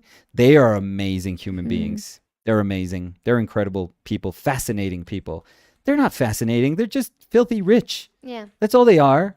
They just do stuff that we can't do, that none of us can do, because we don't have that money. Or maybe sometimes an actor is a very good actor, Yeah. So they make you believe Oh yeah. that you love them because of the role they are acting. Exactly. And then you see an interview and you're like, where's the person I thought I loved? Yeah, like, where's my character? Yeah, who is this stupid person here? I know, but Yeah. it's a I'm dumb sorry, society. I never say stupid. No, but it's a dumb society. yeah. We don't cherish teachers, people that actually shape other people's lives, that, should have like a moral construct that's, sturdy enough to help shape, young people. Those should be role models. No, we don't. Teachers are usually, oh, what an idiot teacher. What a boring ass job. Yeah. So very sad. Yeah. Very, very sad. But let's not end on a bad note. Let's finish with Little Bird. Yeah, Little Bird. Yeah, so what did we do today? Hopefully the painting is actually like a pretty cool experience. And if you watched it in the beginning, we had very distinct options here about what the painting was going to look like. They were very different paintings. Very, very different paintings. I think you can still see the little phantom of the actual one that we picked. And you could tell it's like that shape, it would be that shape. That darker shape would, this darker shape would be the portrait. And this kind of darker shape would be these areas. Then it was a lot of edge work. I love paper. Raw paper for edge work is like, it's like one of the blessings in my life, I think, when I decided to keep painting in raw paper. Edge work is just fantastic. It can feel kind of chalky and messy and irregular in a very organic way. And it can begin to be sharper, like that sharpness. I actually really like that little moment there. It can actually become quite sharp in some areas. But initially, we were trying to say, hey, we have a few variables here, very different in nature. Again, we are not solely speaking about bright, saturated yellows. When we say yellow hue, we're not thinking about super bright colors like Skittles, as if they were all Skittle colors. No. Like pigments are different. Pigments are very, very different. So when we think of color, we have to think of pigments too. And we have the wonderful possibility of having something bright and something that's like saturated. But we also have these wonderful other worlds that are, transparent and that are very earthy and that are very neutral, like more neutral. And they all fall into this idea of yellowness. Now, when we add this sky, this painting would be totally different if all we had to lighten up this painting would be that yellow. Completely different. But because we are introducing white, because white is like a super cool color to always have like as an ally in helping us understand like the breadth of the possibilities that a pigment has. So because we are asking for this guy's help, then it's showing us, what happens to these yellows, to all these yellows, earthy yellows, yellow oranges that are earthy, transparent yellows, when we add white. And it begins to, the whole point in this, it's to begin to expand our definition a little bit so that we are not our brain is not just super basic and says, no, yellow is cadmium yellow. Or yellow is lemon yellow, and that's it. Those are all the things that I understand as yellow. How do you understand earths then? Like yellow earths? How do you those have to have a place in your head, and those have to be, yellows in your palette. Let me show you something. Not show you. I can't put a painting on top of this one because it's fresh. No. But I was gonna say, check my other paintings. Check all the other paintings that we have done. From the past week or past 2 weeks. You can check them in Nicola's Instagram. You can check it in the Instagram. You could go to the ourpaintedlives.com. But check those and, feel if the yellow in them doesn't feel, and tell me if the yellow in them doesn't feel like yellow. And I'm sure a lot of you are going to say, no, of course it's yellow. Hell yeah, it's yellow. Yeah. It's of course a yellow. Well, that yellow that I use for those paintings is this yellow. I don't know which one is. Oh, could you show me the one of your shirt or of your jacket, the yellow jacket? So let's do this exercise. This is super cool. Because this is how painting actually works. Again, painting, it's all relational. It's all about relationships. So I don't know if you guys remember this painting, which I'm probably sure for, when we're looking at it right now, almost like our eyes had to adjust. It has to adjust. But when we did this painting, it was like, oh, I love that yellow coat. Like people were saying, oh, that yellow coat, that's so great, that yellow coat, yellow coat. Well, really, that was just yellow ochre and white. There was a lot of yellow ochre and white, and that was it. That was just it. But now, the yellow that we use to say yellow in this painting is this yellow. It's earth. No, it's okay. It's okay. So that yellow has almost like re-signified itself into something completely different. And right here, our brain, in that painting, our brain is like, hell yeah, that's yellow. Of course it's yellow. Yeah. If I would to ask you to describe what color is that jacket Danny's wearing while I was painting that painting, everyone would have said yellow. I would have said yellow. We talked about it as the yellow. Yeah, exactly. Mm-hmm. We talked about it while we were painting it as the yellow jacket. I'm sure there's comments while we were painting. It's like, oh, I love that yellow jacket. Yeah. But now that we suddenly introduce like bismuth yellow, the yellow is like the yellow in that, in that pigment that we used as yellow. Now it's like, hey, I'm no longer yellow. I'm earth. Yeah. I am nothing. There's so much earth to me that somebody that is just looking at this painting, like they did in this video, they said, hey, those are not yellows. Mm-hmm. That's not yellow.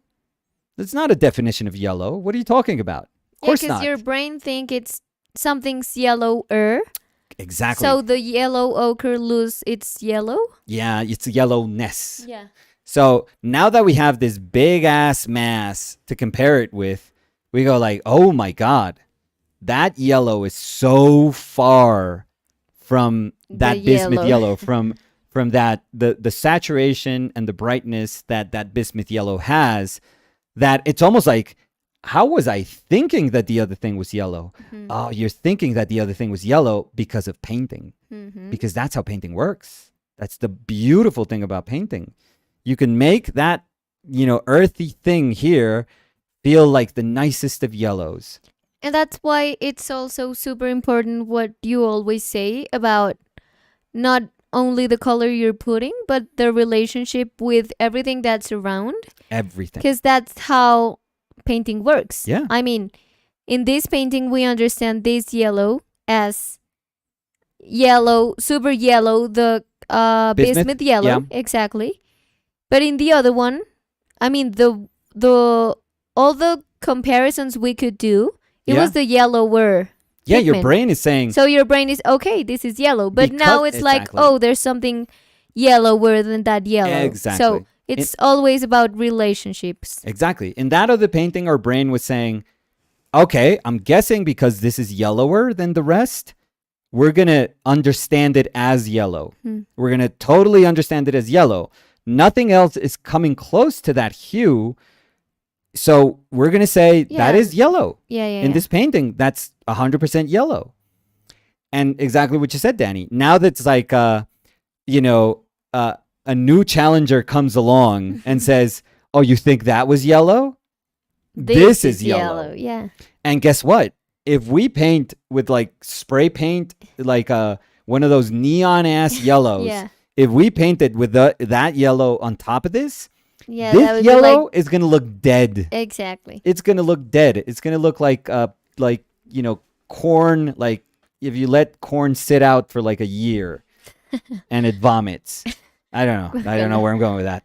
But so everything is about relationships. Everything. Yeah. Every single thing is about relationships. And I also think, I'm sorry. No, go ahead. Because, I mean, it's your conclusion and I'm like... No, step in. But I think it's also very cool that we can see this when you were talking about thinking or making the decision around the colors you want in your palette. Yep. Because this is also a perfect way of seeing how the introduction of one color can affect the perception Messes of another one. everything up. Exactly. It's not like, no, yeah, but I'm just going to add one color. Exactly. What would change? Everything changes. Imagine us saying, you know what?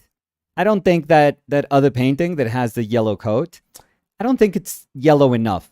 I'm gonna bring this color in. What? You're gonna have to paint the whole thing. Exactly. The whole thing again. Exactly. Because every single relationship you constructed changes. Was based on that being your yellow, that being your understanding of yellow, your definition of yellow, your perception of yellow. And now suddenly, you can't just suddenly, have somebody, you've worked so hard, you've built this thing from the bottom so that can be, felt as a yellow, communicated as a yellow.